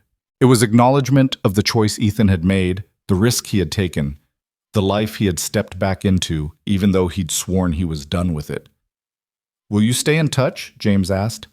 I'd like to buy you a drink sometime. Hell, I'd like to buy you 1,000 drinks. Yeah, Ethan said, surprised to find he meant it. Yeah, I'd like that. They exchanged contact information, two men bound together by shared trauma and survival. Then James left, and Ethan was alone again with his thoughts. The airline representative returned to escort him to his hotel. They went out a back entrance to avoid the media, but Ethan could still see them gathered at the front, cameras and reporters and satellite trucks forming a circus of attention he wanted no part of. The hotel was quiet and warm, a welcome respite from the cold and chaos outside. Ethan checked in, rode the elevator to his room, and stood at the window looking out at the dark Icelandic night. Somewhere out there, Flight 447 was being examined by investigators. Somewhere, 243 people were calling their loved ones, processing their survival, beginning to understand how close they had come to death. And somewhere in New York, his daughter was putting on her pink tutu and getting ready to dance. Ethan pulled out his phone and opened his messages. He typed slowly, carefully, choosing each word. Maya, this is for you. Today I remembered something important. Being brave doesn't mean never being scared. It means doing what needs to be done even when you're terrified. Tonight, when you're on that stage, remember that I'm proud of you. Not just because you're a good dancer, but because you're brave enough to perform even when it's scary. I'll be home soon. Love you forever, Daddy. He sent the message, then lay down on the bed, still fully clothed, and let the exhaustion take him. Tomorrow would bring more questions, more attention, more consequences of the choice he'd made to stop being invisible. But tonight, he just needed to rest. Tonight he needed to be grateful that he was alive, that Maya was waiting for him, that against all odds and every probability, he had found a way to keep the promise that mattered most. He was coming home. Ethan woke to the sound of his phone ringing. For a disoriented moment, he didn't know where he was. The unfamiliar hotel room, the dim light filtering through heavy curtains, the silence that felt wrong after hours of screaming alarms and desperate voices. Then memory crashed back like a wave, and he grabbed for the phone on the nightstand. Unknown number, international code. He answered anyway. "Mr. Walker, this is Sarah Chen from CNN International. I know it's early, but I was hoping you might reconsider giving us an interview about yesterday's heroic landing. The world wants to hear your story." Ethan hung up without responding. Before he could set the phone down, it rang again. Different number, different news organization, same request. He turned the phone off and sat on the edge of the bed, his head in his hands. Through the window, he could see the first light of dawn breaking over Reykjavik, painting the sky in shades of gray and pale gold. A new day. The first day of his life after Flight 447. The enormity of what had happened was starting to sink in now, in the quiet morning after. He had landed a crippled aircraft. He had saved 243 lives. And in doing so, he had stepped back into a world he thought he'd left behind. A world where he was visible, known, recognized not for who he wanted to be, but for who he had always been. A pilot. A leader. Someone who couldn't walk away when people needed him. His phone buzzed with a text, even though it was turned off. The message must have come through just before. His sister. "Call me when you're awake. Maya wants to talk to you. Also, you're on the front page of every newspaper in America." Ethan turned the phone back on and immediately regretted it. 17 more missed calls, 43 text messages, emails flooding his inbox, notifications from social media platforms he barely used showing that he'd been tagged in thousands of posts. He scrolled through a few of the messages, colleagues from work expressing disbelief that quiet, reserved Ethan Walker was the hero pilot from the news. Former Air Force buddies reaching out after years of silence, congratulating him, asking why he'd never mentioned he was still flying. Friends and acquaintances he hadn't spoken to in years suddenly remembering his existence. And then there were the messages from strangers, people thanking him, people calling him a hero, people who had been on Flight 447 sharing their gratitude in words that made his chest tight. One message stood out. It was from the businessman who had sat next to him in 8B, the one who had questioned his credentials, who had doubted him. "Mr. Walker, my name is David Preston. I was in the seat next to you on Flight 447. I need to tell you something I should have said yesterday, but couldn't find the words. When you stood up and said you were a pilot, my first thought wasn't gratitude, it was suspicion. I looked at you and I saw your skin color before I saw your capabilities. I assumed you were lying or exaggerating, or somehow less qualified than the white retired pilot who stepped forward first. That assumption almost killed me and everyone else on that plane. I am deeply, profoundly sorry. You saved my life despite my prejudice, and I will spend the rest of that life examining why I reacted the way I did. Thank you for your courage, your skill, and your grace in the face of my ignorance." Ethan read the message twice, then set the phone down. Part of him wanted to be angry, to let the familiar bitterness rise up at yet another example of the prejudice he'd faced his entire life. But mostly, he just felt tired.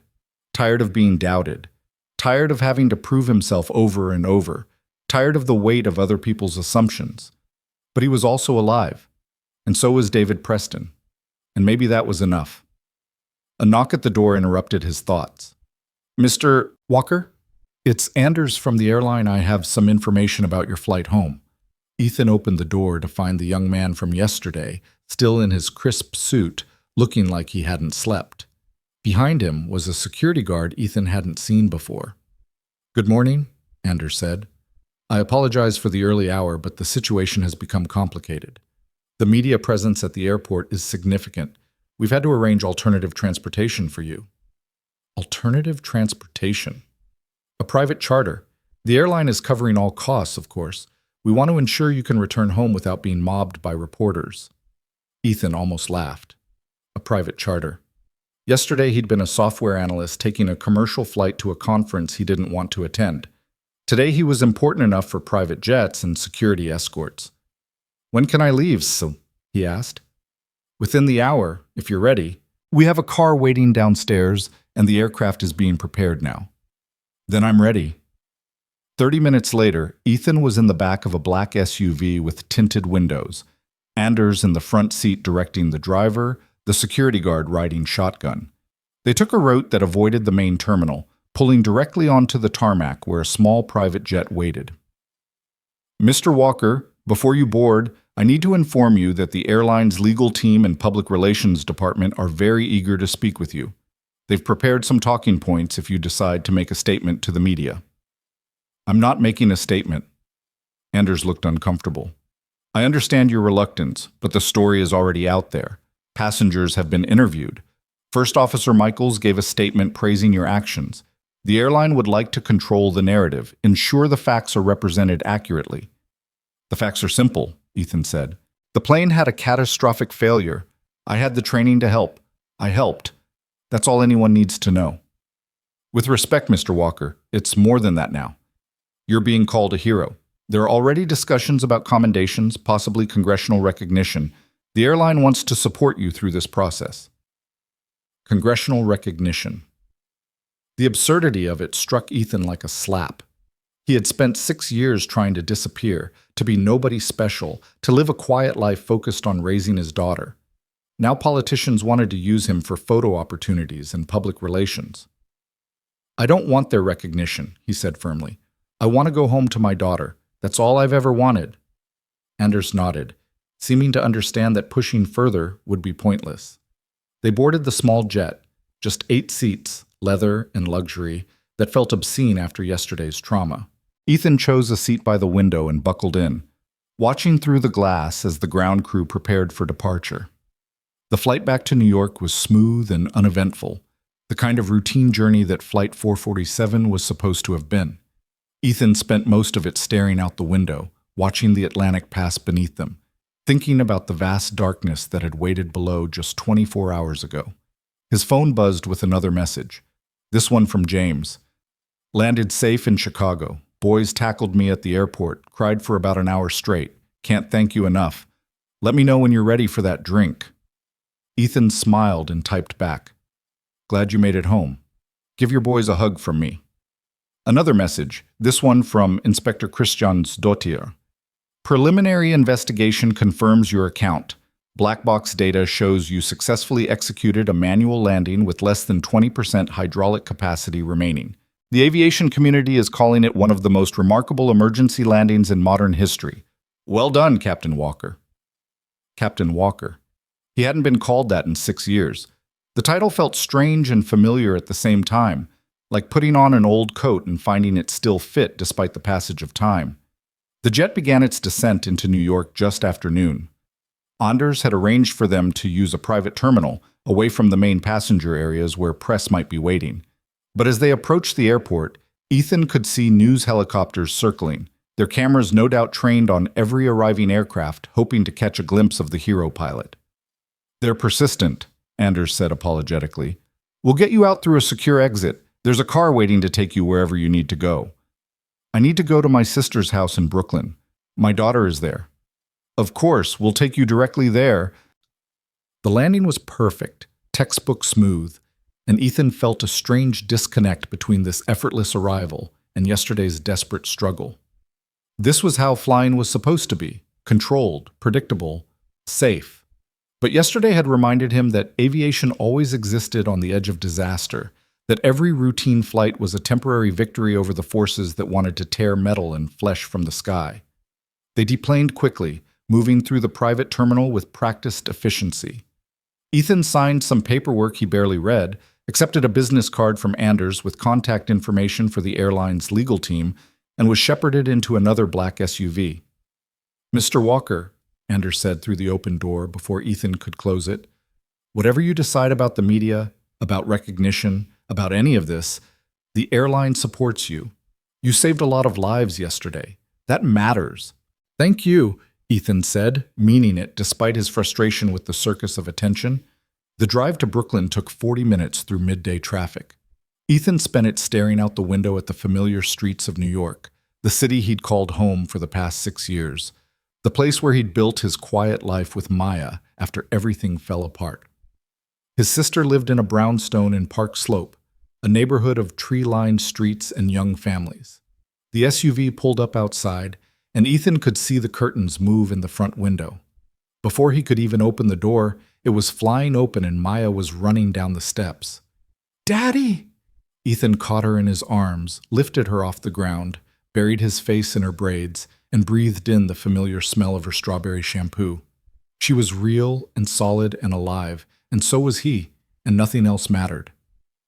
I missed you so much, he whispered into her hair. I missed you too. Everyone at school said you're a hero. Mrs. Peterson showed us the news on her tablet. Is it true you saved a whole airplane? Ethan set her down, kneeling so they were eye to eye. Yeah, baby girl, it's true. Were you scared? Terrified. But you did it anyway. I did it anyway, because I promised I'd come home to you, and I wasn't going to break that promise. Maya threw her arms around his neck again, and Ethan felt his sister's presence behind them, felt her hand on his shoulder, squeezing gently. Come on inside, Janelle said quietly. Let's get you off the street before the news vans show up. The brownstone was warm and familiar, smelling like the coffee Janelle always had brewing and the vanilla candles she loved. Ethan sank onto the couch while Maya climbed into his lap, unwilling to let him go. His sister sat across from them, studying his face with the concerned expression she'd worn his whole life whenever he was in trouble. You look exhausted, she said. I am. Have you eaten? Not since yesterday morning. Janelle stood immediately. I'll make you something. Maya, let Daddy breathe for a minute. But Maya shook her head, burrowing deeper into Ethan's embrace. I want to stay with him. It's okay, Ethan said. Let her stay. While Janelle moved around the kitchen, Ethan held his daughter and let the reality of being home settle over him. He was safe. She was safe. They were together. Everything else was just noise. Daddy? Maya's small voice against his chest. Yeah, baby? I'm sorry I was sad that you missed my recital. Don't be sorry. You had every right to be disappointed. But you saved all those people. That's more important than dancing. Ethan pulled back to look at her. You know what? Both things are important. Your recital mattered because it mattered to you. And you know what I realized when I was on that plane? What? Every single person I was trying to save was someone's daughter or son or parent or friend. They were all as important to someone as you are to me, and that made saving them matter so much. Maya considered this with the seriousness she brought to all of life's big questions. Did you think about me when you were flying the plane? Every second. You're why I couldn't give up. You're why I had to find a way to land. I watched the video of your recital this morning, he continued. Aunt Janelle recorded it for me. You were amazing, the best dancer on that stage. Her face lit up. Really? Really? I'm so proud of you.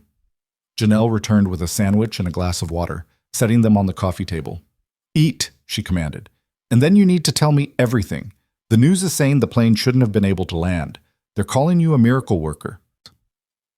I'm not a miracle worker, Ethan said, taking a bite of the sandwich, even though he wasn't particularly hungry.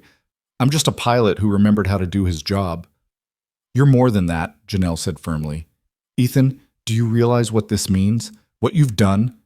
I saved some lives. I'm grateful I could, but I don't want to make a big deal out of it. It is a big deal. You can't just go back to being invisible after this. The words hung in the air between them, touching on the truth Ethan had been avoiding since he woke up this morning.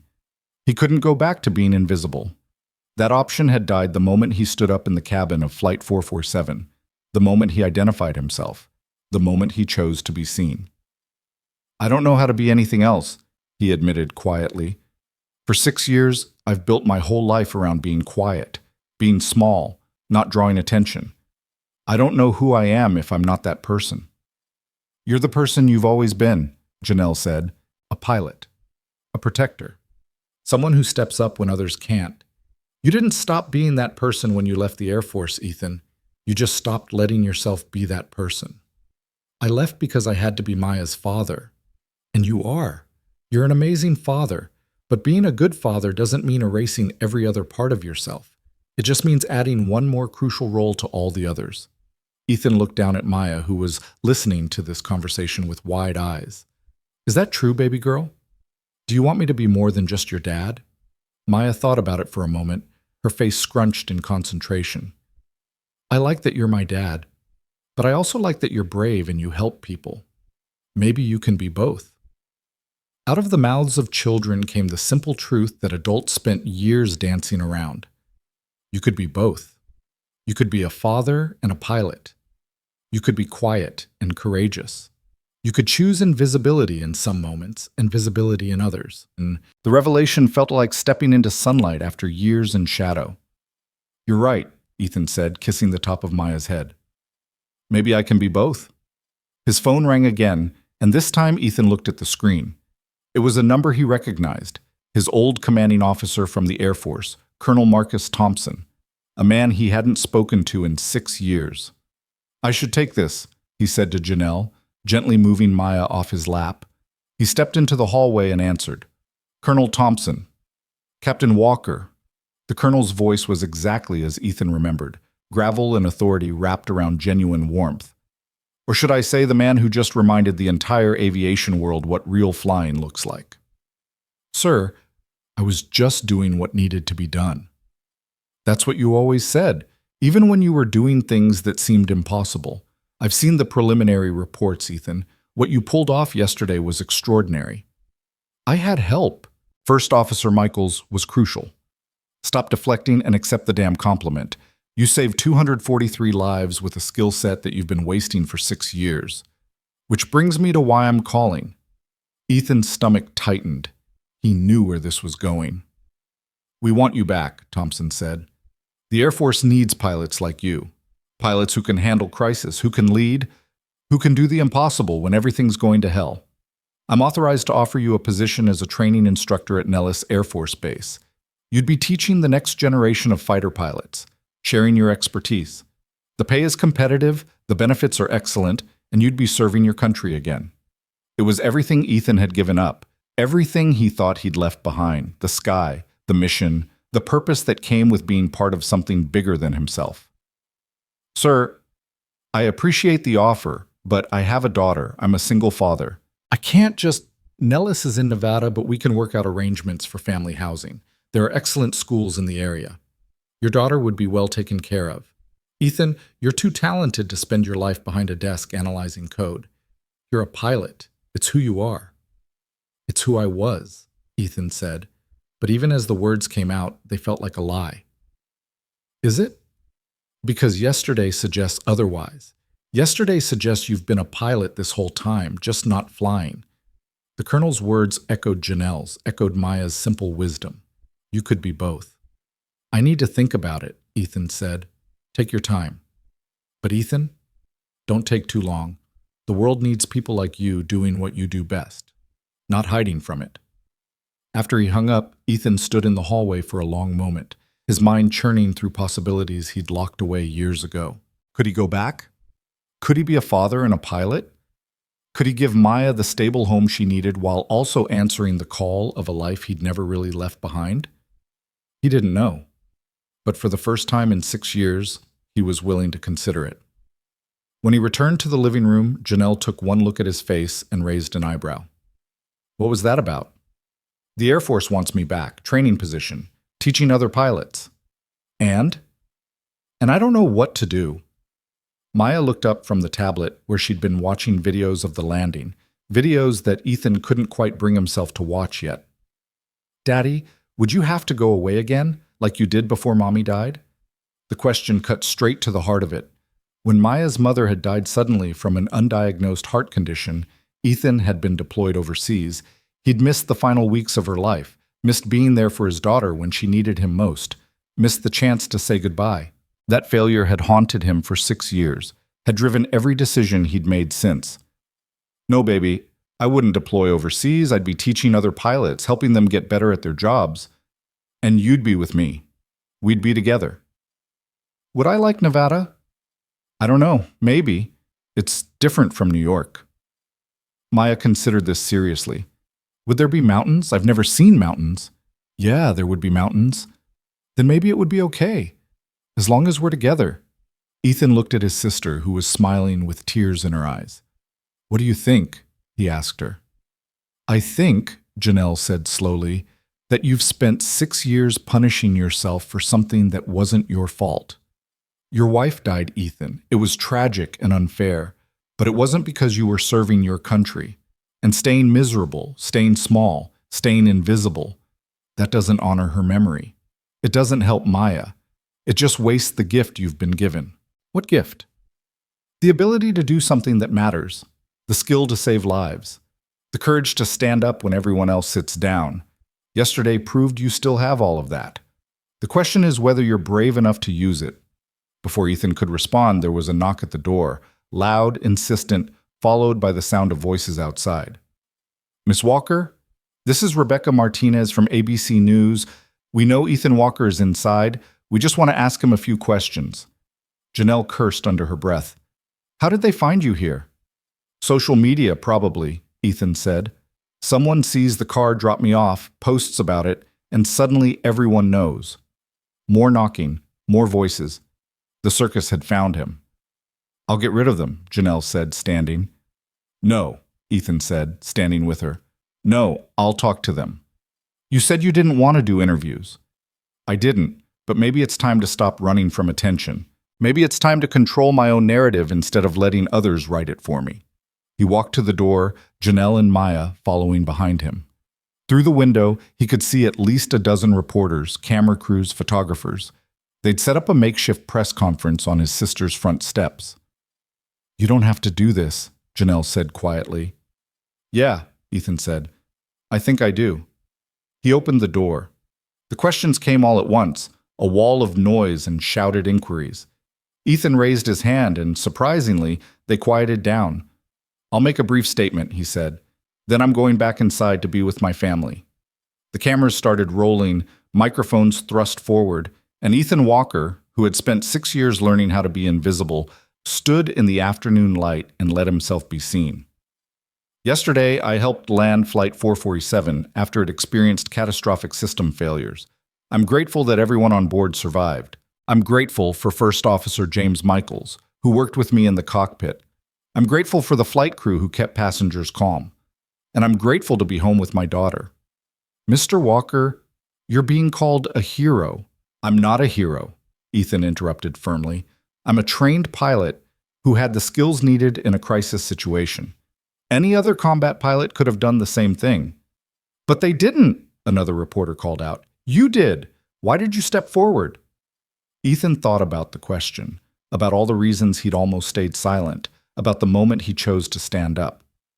Because I'm a father, he said finally, and every person on that plane was someone's child, someone's parent, someone's loved one. I thought about my daughter waiting for me, and I knew that somewhere 242 other people had families waiting for them too. I couldn't let them down. Will you return to active duty with the Air Force? I'm considering my options. What message do you have for the people you saved? Ethan looked directly into the nearest camera. Live well. Love your families. Don't waste the second chance you've been given. And maybe, when you're faced with a choice between staying silent and speaking up, between staying seated and standing up, choose courage. Choose to be seen. Because you never know when your voice, your skills, your presence might be exactly what someone else needs to survive. He stepped back. That's all I have to say. Thank you. And before they could ask more questions, he closed the door, shutting out the noise and the cameras and the circus, returning to the warm quiet of his sister's home where his daughter waited. Maya hugged him immediately. That was good, Daddy. You were really brave. Thanks, baby girl. Janelle was grinning. Look at you, giving press conferences. Who are you and what have you done with my brother? Ethan laughed, really laughed, for the first time in days. I'm figuring that out, but I think maybe I'm finally ready to be all of who I am instead of just pieces. His phone buzzed with a text from a number he didn't recognize. He opened it. Mr. Walker, this is David Preston. I just watched your statement to the press. Thank you for your grace and your wisdom. You've given me a lot to think about regarding my own choices and prejudices. I hope someday I can buy you a drink and apologize properly in person. Ethan typed back, accepted. We're all learning. Take care of yourself. More messages were coming in, more calls, more attention. But this time, instead of feeling overwhelmed, Ethan felt something else. Ready. Ready to face what came next. Ready to consider the Air Force's offer. Ready to be both a father and a pilot. ready to stop hiding who he was, ready to be seen. The next 3 weeks unfolded like a dream Ethan couldn't quite wake from. The initial media frenzy gradually settled into a steady hum of attention that never completely disappeared. Interview requests kept coming, though Ethan turned down most of them. He accepted one, a sit-down with a respected aviation journalist who promised to focus on the technical aspects of the landing rather than sensationalism. The resulting article was thoughtful and accurate, and Ethan felt satisfied that at least one piece of reporting captured the truth of what had happened without turning it into mythology. The airline offered him a substantial settlement, compensation for trauma, recognition of his heroism, legal protection against any potential liability claims. His lawyer, a sharp woman Janelle had recommended, negotiated it up to a number that made Ethan's head spin. It was enough to secure Maya's college fund, enough to give them breathing room, enough to make choices based on what he wanted rather than what he needed. But money wasn't what kept him awake at night. It was the decision that loomed over everything else, the choice that would determine not just his future, but Maya's as well.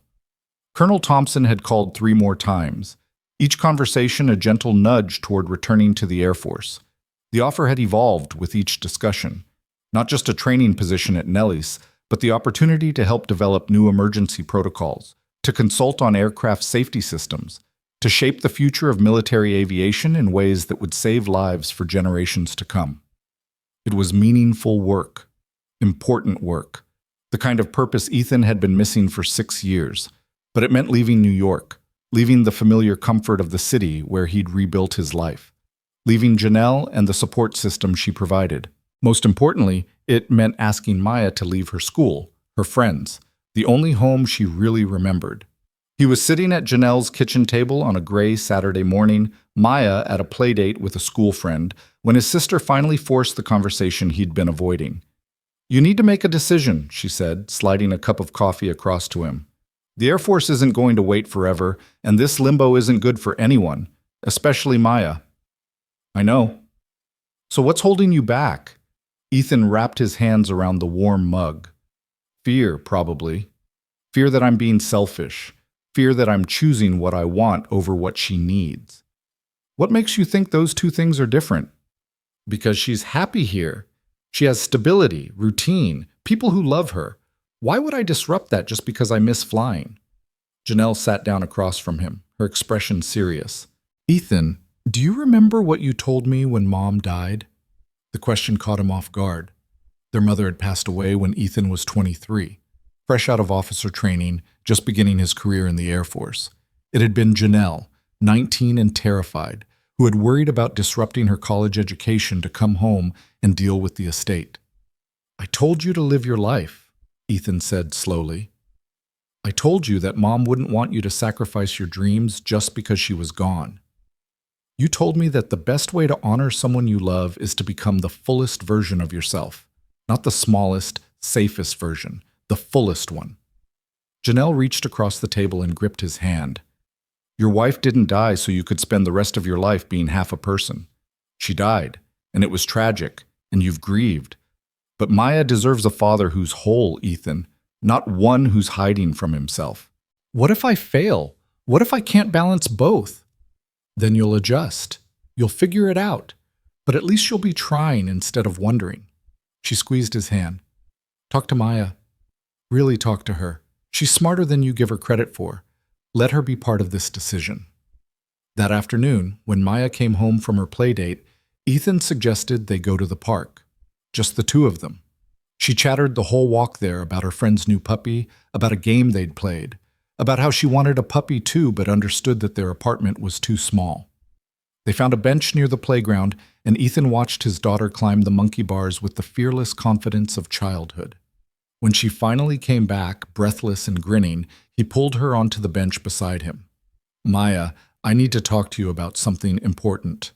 Her smile faded slightly, replaced by the serious expression she wore when she knew something big was coming. "Is this about Nevada?" "Yeah, baby girl, it's about Nevada." "Are we going?"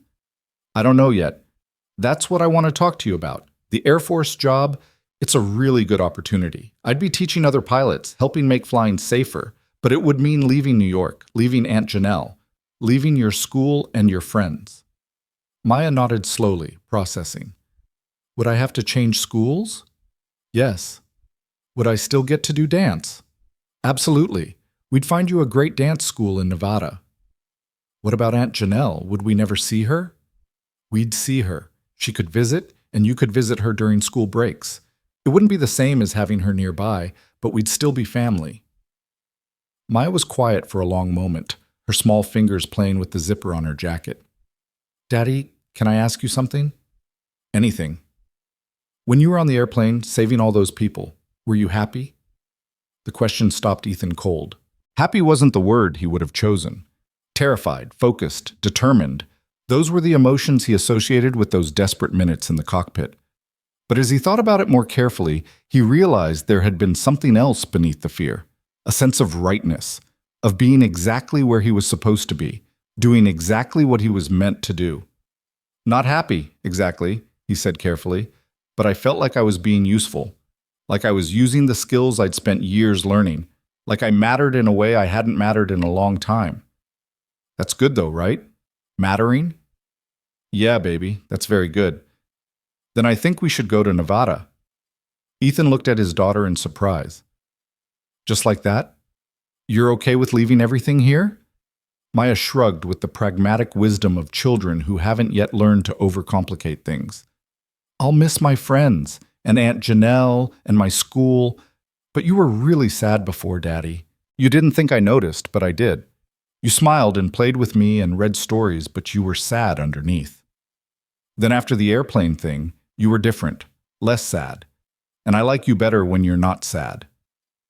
The simple observation hit Ethan like a physical blow. He'd thought he was hiding it so well, protecting her from his own discontent. But children saw everything, felt everything, understood more than adults gave them credit for. I love you so much, he said, pulling her into a hug. You know that, right? Everything I do, every choice I make, it's all because I love you. I know, Daddy, and I love you too. So if you need to teach pilots and make flying safer, then we should do that. Plus, she added with a grin, I've always wanted to see mountains. That evening, Ethan called Colonel Thompson. Sir, I'm accepting your offer. When do you need me to start? The colonel's satisfaction was audible through the phone. Outstanding. We can give you 6 weeks to relocate, get your daughter settled, report for duty August 1st. Welcome back, Captain Walker. Captain Walker. The title no longer felt strange. It felt like coming home. The next 6 weeks were a whirlwind of logistics and goodbyes. Ethan gave notice at his software company, where his boss seemed genuinely sad to lose him but completely understood. His colleagues threw him a going-away party, and several of them admitted they'd never really seen him as a programmer anyway. There had always been something different about him, something that suggested he belonged somewhere else. The hardest goodbye was Janelle. The night before the movers came, Ethan and Maya had dinner at her brownstone one last time. She cooked all of Maya's favorites, and they ate slowly, savoring the meal and the company and the end of this chapter of their lives. You're doing the right thing, Janelle said as she walked them to the door. I'm going to miss you both terribly, but you're doing the right thing. I couldn't have done any of this without you, Ethan said, his voice thick with emotion. These past 6 years, you saved us, Janelle. You gave us a place to land when we had nowhere else to go. You're my family. That's what family does. She hugged Maya first, whispering something in her ear that made his daughter nod seriously. Then she hugged Ethan, holding on tight. Be great out there. Be everything you were meant to be. The drive to Nevada took 4 days. Ethan and Maya turned it into an adventure, stopping at roadside attractions, taking detours to see natural wonders, staying in motels that ranged from charming to questionable. Maya kept a journal, documenting their journey with drawings and observations that made Ethan's heart swell with pride. When they finally arrived at Nellis Air Force Base, the Nevada sun was setting behind the mountains, painting the sky in shades of orange and purple that seemed almost unreal. The base housing coordinator met them at the gate, a friendly woman named Patricia who helped them navigate to their new home, a modest 2-bedroom house on a quiet street lined with other military families. Welcome to Nellis, Patricia said as she handed Ethan the keys. Your neighbors are good people. Lots of kids Maya's age. The school is excellent. You're going to like it here. That first night, Ethan and Maya ate pizza, sitting on the living room floor among boxes, the house empty of furniture but full of possibility. Through the window, Ethan could see an F-16 taking off in the distance, its afterburners bright against the darkening sky. "Daddy, is that what you used to fly?" Maya asked, following his gaze. "Yeah, baby, that's exactly what I used to fly." "It's beautiful." It was beautiful. And for the first time in 6 years, Ethan felt the pull of it without the accompanying guilt. He could want this and still be a good father. He could chase the sky and still keep his promises. Reporting for duty on August 1st felt surreal. Ethan wore his uniform for the first time in years, the familiar weight of it settling on his shoulders like an old friend returning. He dropped Maya off at her new school first. She'd been nervous that morning, but by the time they pulled up, she'd rallied with the same courage she'd shown in agreeing to this move in the first place. "You've got this," Ethan told her at the school entrance. "You're brave, remember? Braver than you know." "So are you, Daddy. Go teach those pilots." At Nellis, Ethan was assigned to the 422nd Test and Evaluation Squadron, where he would be training fighter pilots in advanced emergency procedures. His reputation from Flight 447 had preceded him. Everyone knew who he was, what he'd done. But instead of making things awkward, it seemed to give him instant credibility. His commanding officer, Lieutenant Colonel Sarah Chen, was a no-nonsense pilot with over 3,000 flight hours and a Purple Heart from her time in Afghanistan. She shook Ethan's hand with a grip like iron. "Captain Walker, we're glad to have you. Your expertise in crisis management is exactly what we need here. Our pilots are good, but good isn't enough when everything goes to hell. We need them to be exceptional." "I'll do my best, ma'am." "I've seen your best. Your best saved 243 lives. Just bring that same mindset to this job." The first few weeks were an adjustment. Ethan had to relearn the rhythms of military life, the protocols and procedures he'd let atrophy during his civilian years. But it came back faster than he expected, muscle memory and training reasserting themselves. He started teaching his first class in September, a group of 12 fighter pilots, all younger than him, all eager and cocky in the way that pilots tended to be. On the first day, Ethan stood in front of them and introduced himself simply. "I'm Captain Ethan Walker. 6 years ago, I left the Air Force to raise my daughter. 3 months ago, I landed a commercial aircraft with catastrophic system failures and minimal control authority. Today, I'm here to teach you how to do the impossible when the impossible is all you've got left." He had their attention immediately. Over the following months, Ethan developed a training program that combined technical instruction with psychological preparation. He taught them about differential thrust control, manual reversion flying, emergency decision-making under extreme stress. But he also taught them about fear, how to recognize it, how to work with it, how to let it sharpen rather than paralyze. "Fear is information," he told them during one session. "It tells you something is wrong, something matters, something is at stake. The key is not to eliminate fear, but to transform it into focus. On Flight 407, I was terrified every second, but I used that terror to fuel my concentration, to make me more precise, more determined. Fear kept me alive. It kept everyone alive." His students responded to his teaching with an intensity that surprised him. They pushed themselves harder, asked better questions, treated the training with the seriousness it deserved. And when they graduated from his program, they did so with skills that would serve them for their entire careers. Word of Ethan's effectiveness spread. He was asked to consult on aircraft safety protocols, to advise on emergency procedure revisions, to speak at conferences about crisis management and human factors in aviation.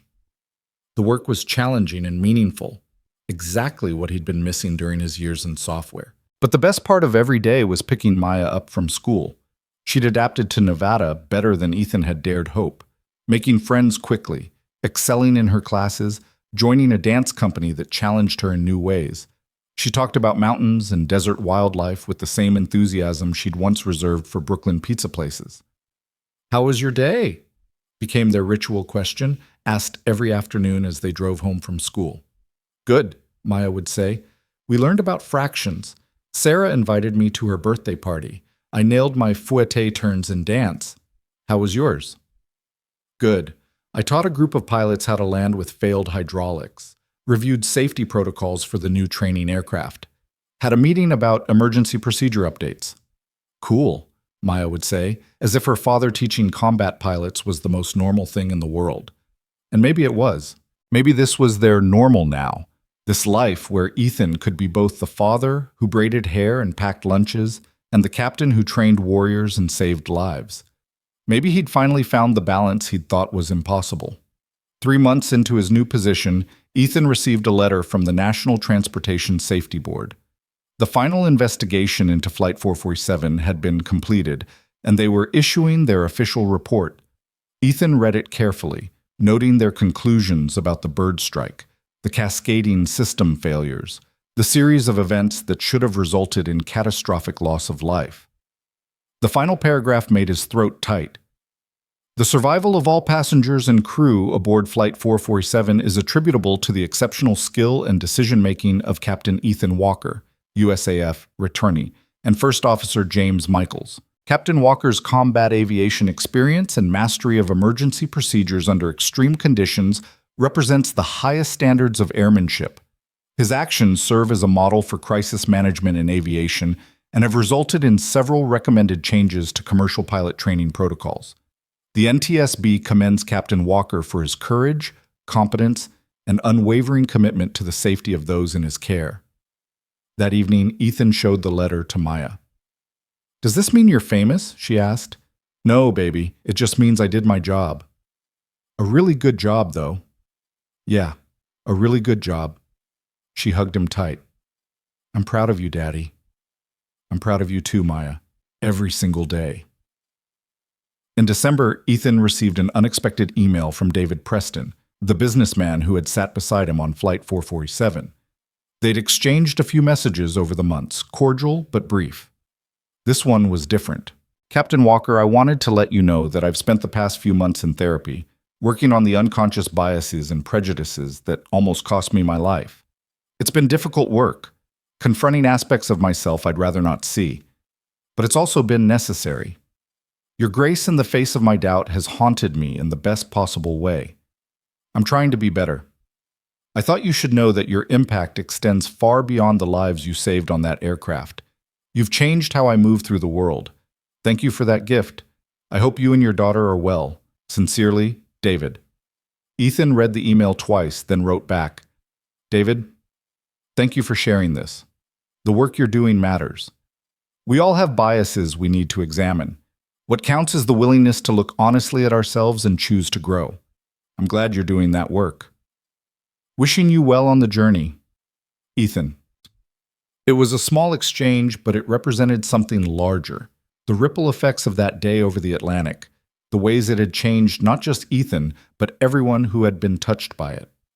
Christmas came, and Janelle flew out to spend the week with them. She brought presents and laughter and the familiar comfort of family. Maya was ecstatic, showing her aunt every corner of their new life, her school, her dance studio, her favorite hiking trails in the mountains. On Christmas Eve, after Maya had gone to bed, Ethan and Janelle sat on the back porch looking up at the stars. The desert sky was vast and clear, the Milky Way visible in a way it never had been in New York. "You were right," Ethan said quietly. "This was the right choice." "I know," Janelle said with a smile. "But it's nice to hear you say it. Maya's thriving. I'm doing work that matters. We're happy, both of us." "You sound surprised." "Maybe I am. For so long, I believed that I had to choose between being a good father and being who I really am. I thought those two things were mutually exclusive. And now? Now I know they're not separate at all. Being who I really am makes me a better father, and being Maya's father gives meaning to everything else I do." Ethan paused, choosing his words carefully. "On Flight 447, when I was fighting to land that plane, every decision I made was driven by the promise I'd made to her, to come home. But it wasn't just about coming home alive. It was about coming home as someone she could be proud of, someone who stood up when it mattered, someone who used his gifts instead of hiding them." Janelle reached over and squeezed his hand. "She's always been proud of you, even when you couldn't see it." "I see it now." They sat in comfortable silence, watching the stars, grateful for the journey that had brought them here. In March, Ethan received an invitation to speak at a major aviation conference in Washington, D.C. The topic was crisis management and emergency decision-making, and the audience would include commercial pilots, military aviators, safety regulators, and aircraft manufacturers. It was exactly the kind of high-profile event Ethan would have avoided a year ago. He accepted immediately. Maya came with him to D.C., turning the trip into a father-daughter adventure. They visited the Smithsonian, saw the monuments, ate too much ice cream. The night before his speech, they had dinner at a restaurant near the hotel, and Maya asked him if he was nervous. "A little," Ethan admitted. "I'm not used to public speaking." "Just tell them the truth," Maya said sagely. "Tell them what happened and what you learned. That's all anyone really wants to hear." The next day, standing before an audience of hundreds, Ethan did exactly that. He told them about Flight 447, the technical details, the decision-making process, the fear and focus and determination. He talked about the importance of training, of muscle memory, of preparing for scenarios you hope you'll never face. He discussed the psychological aspects of crisis management, the ways that fear could be transformed into fuel. But he also talked about choice, about the moment he stood up in the cabin, knowing he would be doubted, knowing people would question his credentials, knowing he was making himself visible in ways that made him uncomfortable, about choosing to act anyway because lives depended on it. "We all face moments where we have to choose between comfort and courage," he told the audience, "between staying silent and speaking up, between staying seated and standing up. Flight 447 was my moment. But each of you will have moments too. Moments where your expertise, your training, your willingness to act could mean the difference between tragedy and survival. My challenge to you is this: when that moment comes, choose courage. Choose to be seen. Choose to use every skill you possess, every lesson you've learned, every ounce of capability you have. Because someone's life, maybe many lives, might depend on you being willing to stand up and say, 'I can help.'" The standing ovation lasted 5 minutes. Afterward, people lined up to shake his hand, to thank him, to share their own stories of crisis and courage. A young female pilot, one of the few women of color in the room, approached him with tears in her eyes. "Thank you," she said. "Thank you for showing us that we belong in these spaces, that our skills matter, that we don't have to make ourselves small to fit in." Ethan thought about the years he'd spent making himself small, the energy he'd wasted trying to be invisible. "You don't," he told her firmly. "Take up space. Use your voice. The aviation community needs people like you." Flying back to Nevada, Maya asleep against his shoulder, Ethan reflected on how far he'd come. From the man who wouldn't meet people's eyes in airports to someone giving keynote speeches, from the father who thought he had to choose between his identity and his daughter, to someone who understood they were inseparable. The plane touched down smoothly at Las Vegas, and Ethan felt nothing but gratitude for the ordinary miracle of safe flight. That night, after he'd tucked Maya into bed and read her 2 chapters of her current favorite book, she asked him a question that made him pause in the doorway. "Daddy, do you ever miss the old life, before Nevada?" Ethan came back and sat on the edge of her bed. "Sometimes I miss things about it. I miss being close to Aunt Janelle. I miss knowing every corner of our neighborhood. But do I miss who I was? No, I don't miss that at all." "Who were you?" "I was someone who was afraid to be seen, someone who had convinced himself that being invisible was the same as being safe. But you know what I learned?" "What?" "Safety isn't about being invisible. It's about knowing who you are and being brave enough to be that person, even when it's scary, even when people doubt you, even when it would be easier to stay quiet." Maya nodded thoughtfully. "Like on the airplane." Exactly like on the airplane." "I'm glad you stood up, Daddy." "Me too, baby girl, me too." The months continued to unfold with a rhythm that felt sustainable, purposeful, right. Ethan's reputation as an instructor grew. His students went on to distinguished careers, and several of them credited his training with saving their lives in emergency situations. The protocols he helped develop were adopted across multiple Air Force bases, improving safety standards throughout the military aviation community. Maya thrived in her dance company, earning a solo in the spring recital, a performance Ethan attended with a pride so fierce it made his chest ache. He recorded every second, cheered loudly enough to embarrass her afterward, and took her for celebratory ice cream where she talked about maybe wanting to be a professional dancer someday. "You can be anything you want," Ethan told her, "as long as you're brave enough to pursue it." In June, exactly 1 year after Flight 407, Ethan received a package in the mail. Inside was a framed photograph, a group picture of all 243 passengers and crew members who had survived the landing. They'd gathered in New York for a reunion, and someone had thought to send Ethan a copy. Attached was a letter signed by dozens of people. "Captain Walker, 1 year ago you saved our lives. In the months since, we've watched our children grow, celebrated birthdays we might not have seen, held loved ones we might have lost. We've lived because you chose courage over comfort, action over silence, visibility over invisibility. Thank you for that gift. Thank you for reminding us all that heroes aren't mythical figures. They're ordinary people who do extraordinary things when the moment demands it. We carry your example with us every day. With eternal gratitude, the survivors of Flight 447. Ethan hung the photograph in his office at Nellis, where he could see it every day. A reminder of why his work mattered. A reminder of what was possible when training met opportunity, when skill met necessity, when one person's willingness to stand up created space for everyone else to survive. That evening, sitting on the back porch with Maya as the sun set behind the mountains, Ethan felt a completeness he'd never experienced before. Not happiness exactly, though he was happy, but something deeper, a sense of alignment between who he was and how he lived, between his capabilities and his purpose, between his role as a father and his identity as a pilot. "Daddy?" Maya's voice pulled him from his thoughts. "Yeah, baby? When I grow up, I want to be brave like you." Ethan pulled her close, kissed the top of her head. "You already are brave, Maya. You've been brave your whole life. When your mom died, when we moved across the country, when you started a new school, you faced every challenge with courage. I'm learning from you as much as you're learning from me." "Really?" "Really. You teach me every day what it means to be resilient, to adapt, to find joy, even when things are hard. You're my hero, baby girl." She smiled against his shoulder, and they sat together in comfortable silence as the stars began to appear in the darkening sky. The next day was Saturday, and Ethan had promised to take Maya hiking in Red Rock Canyon.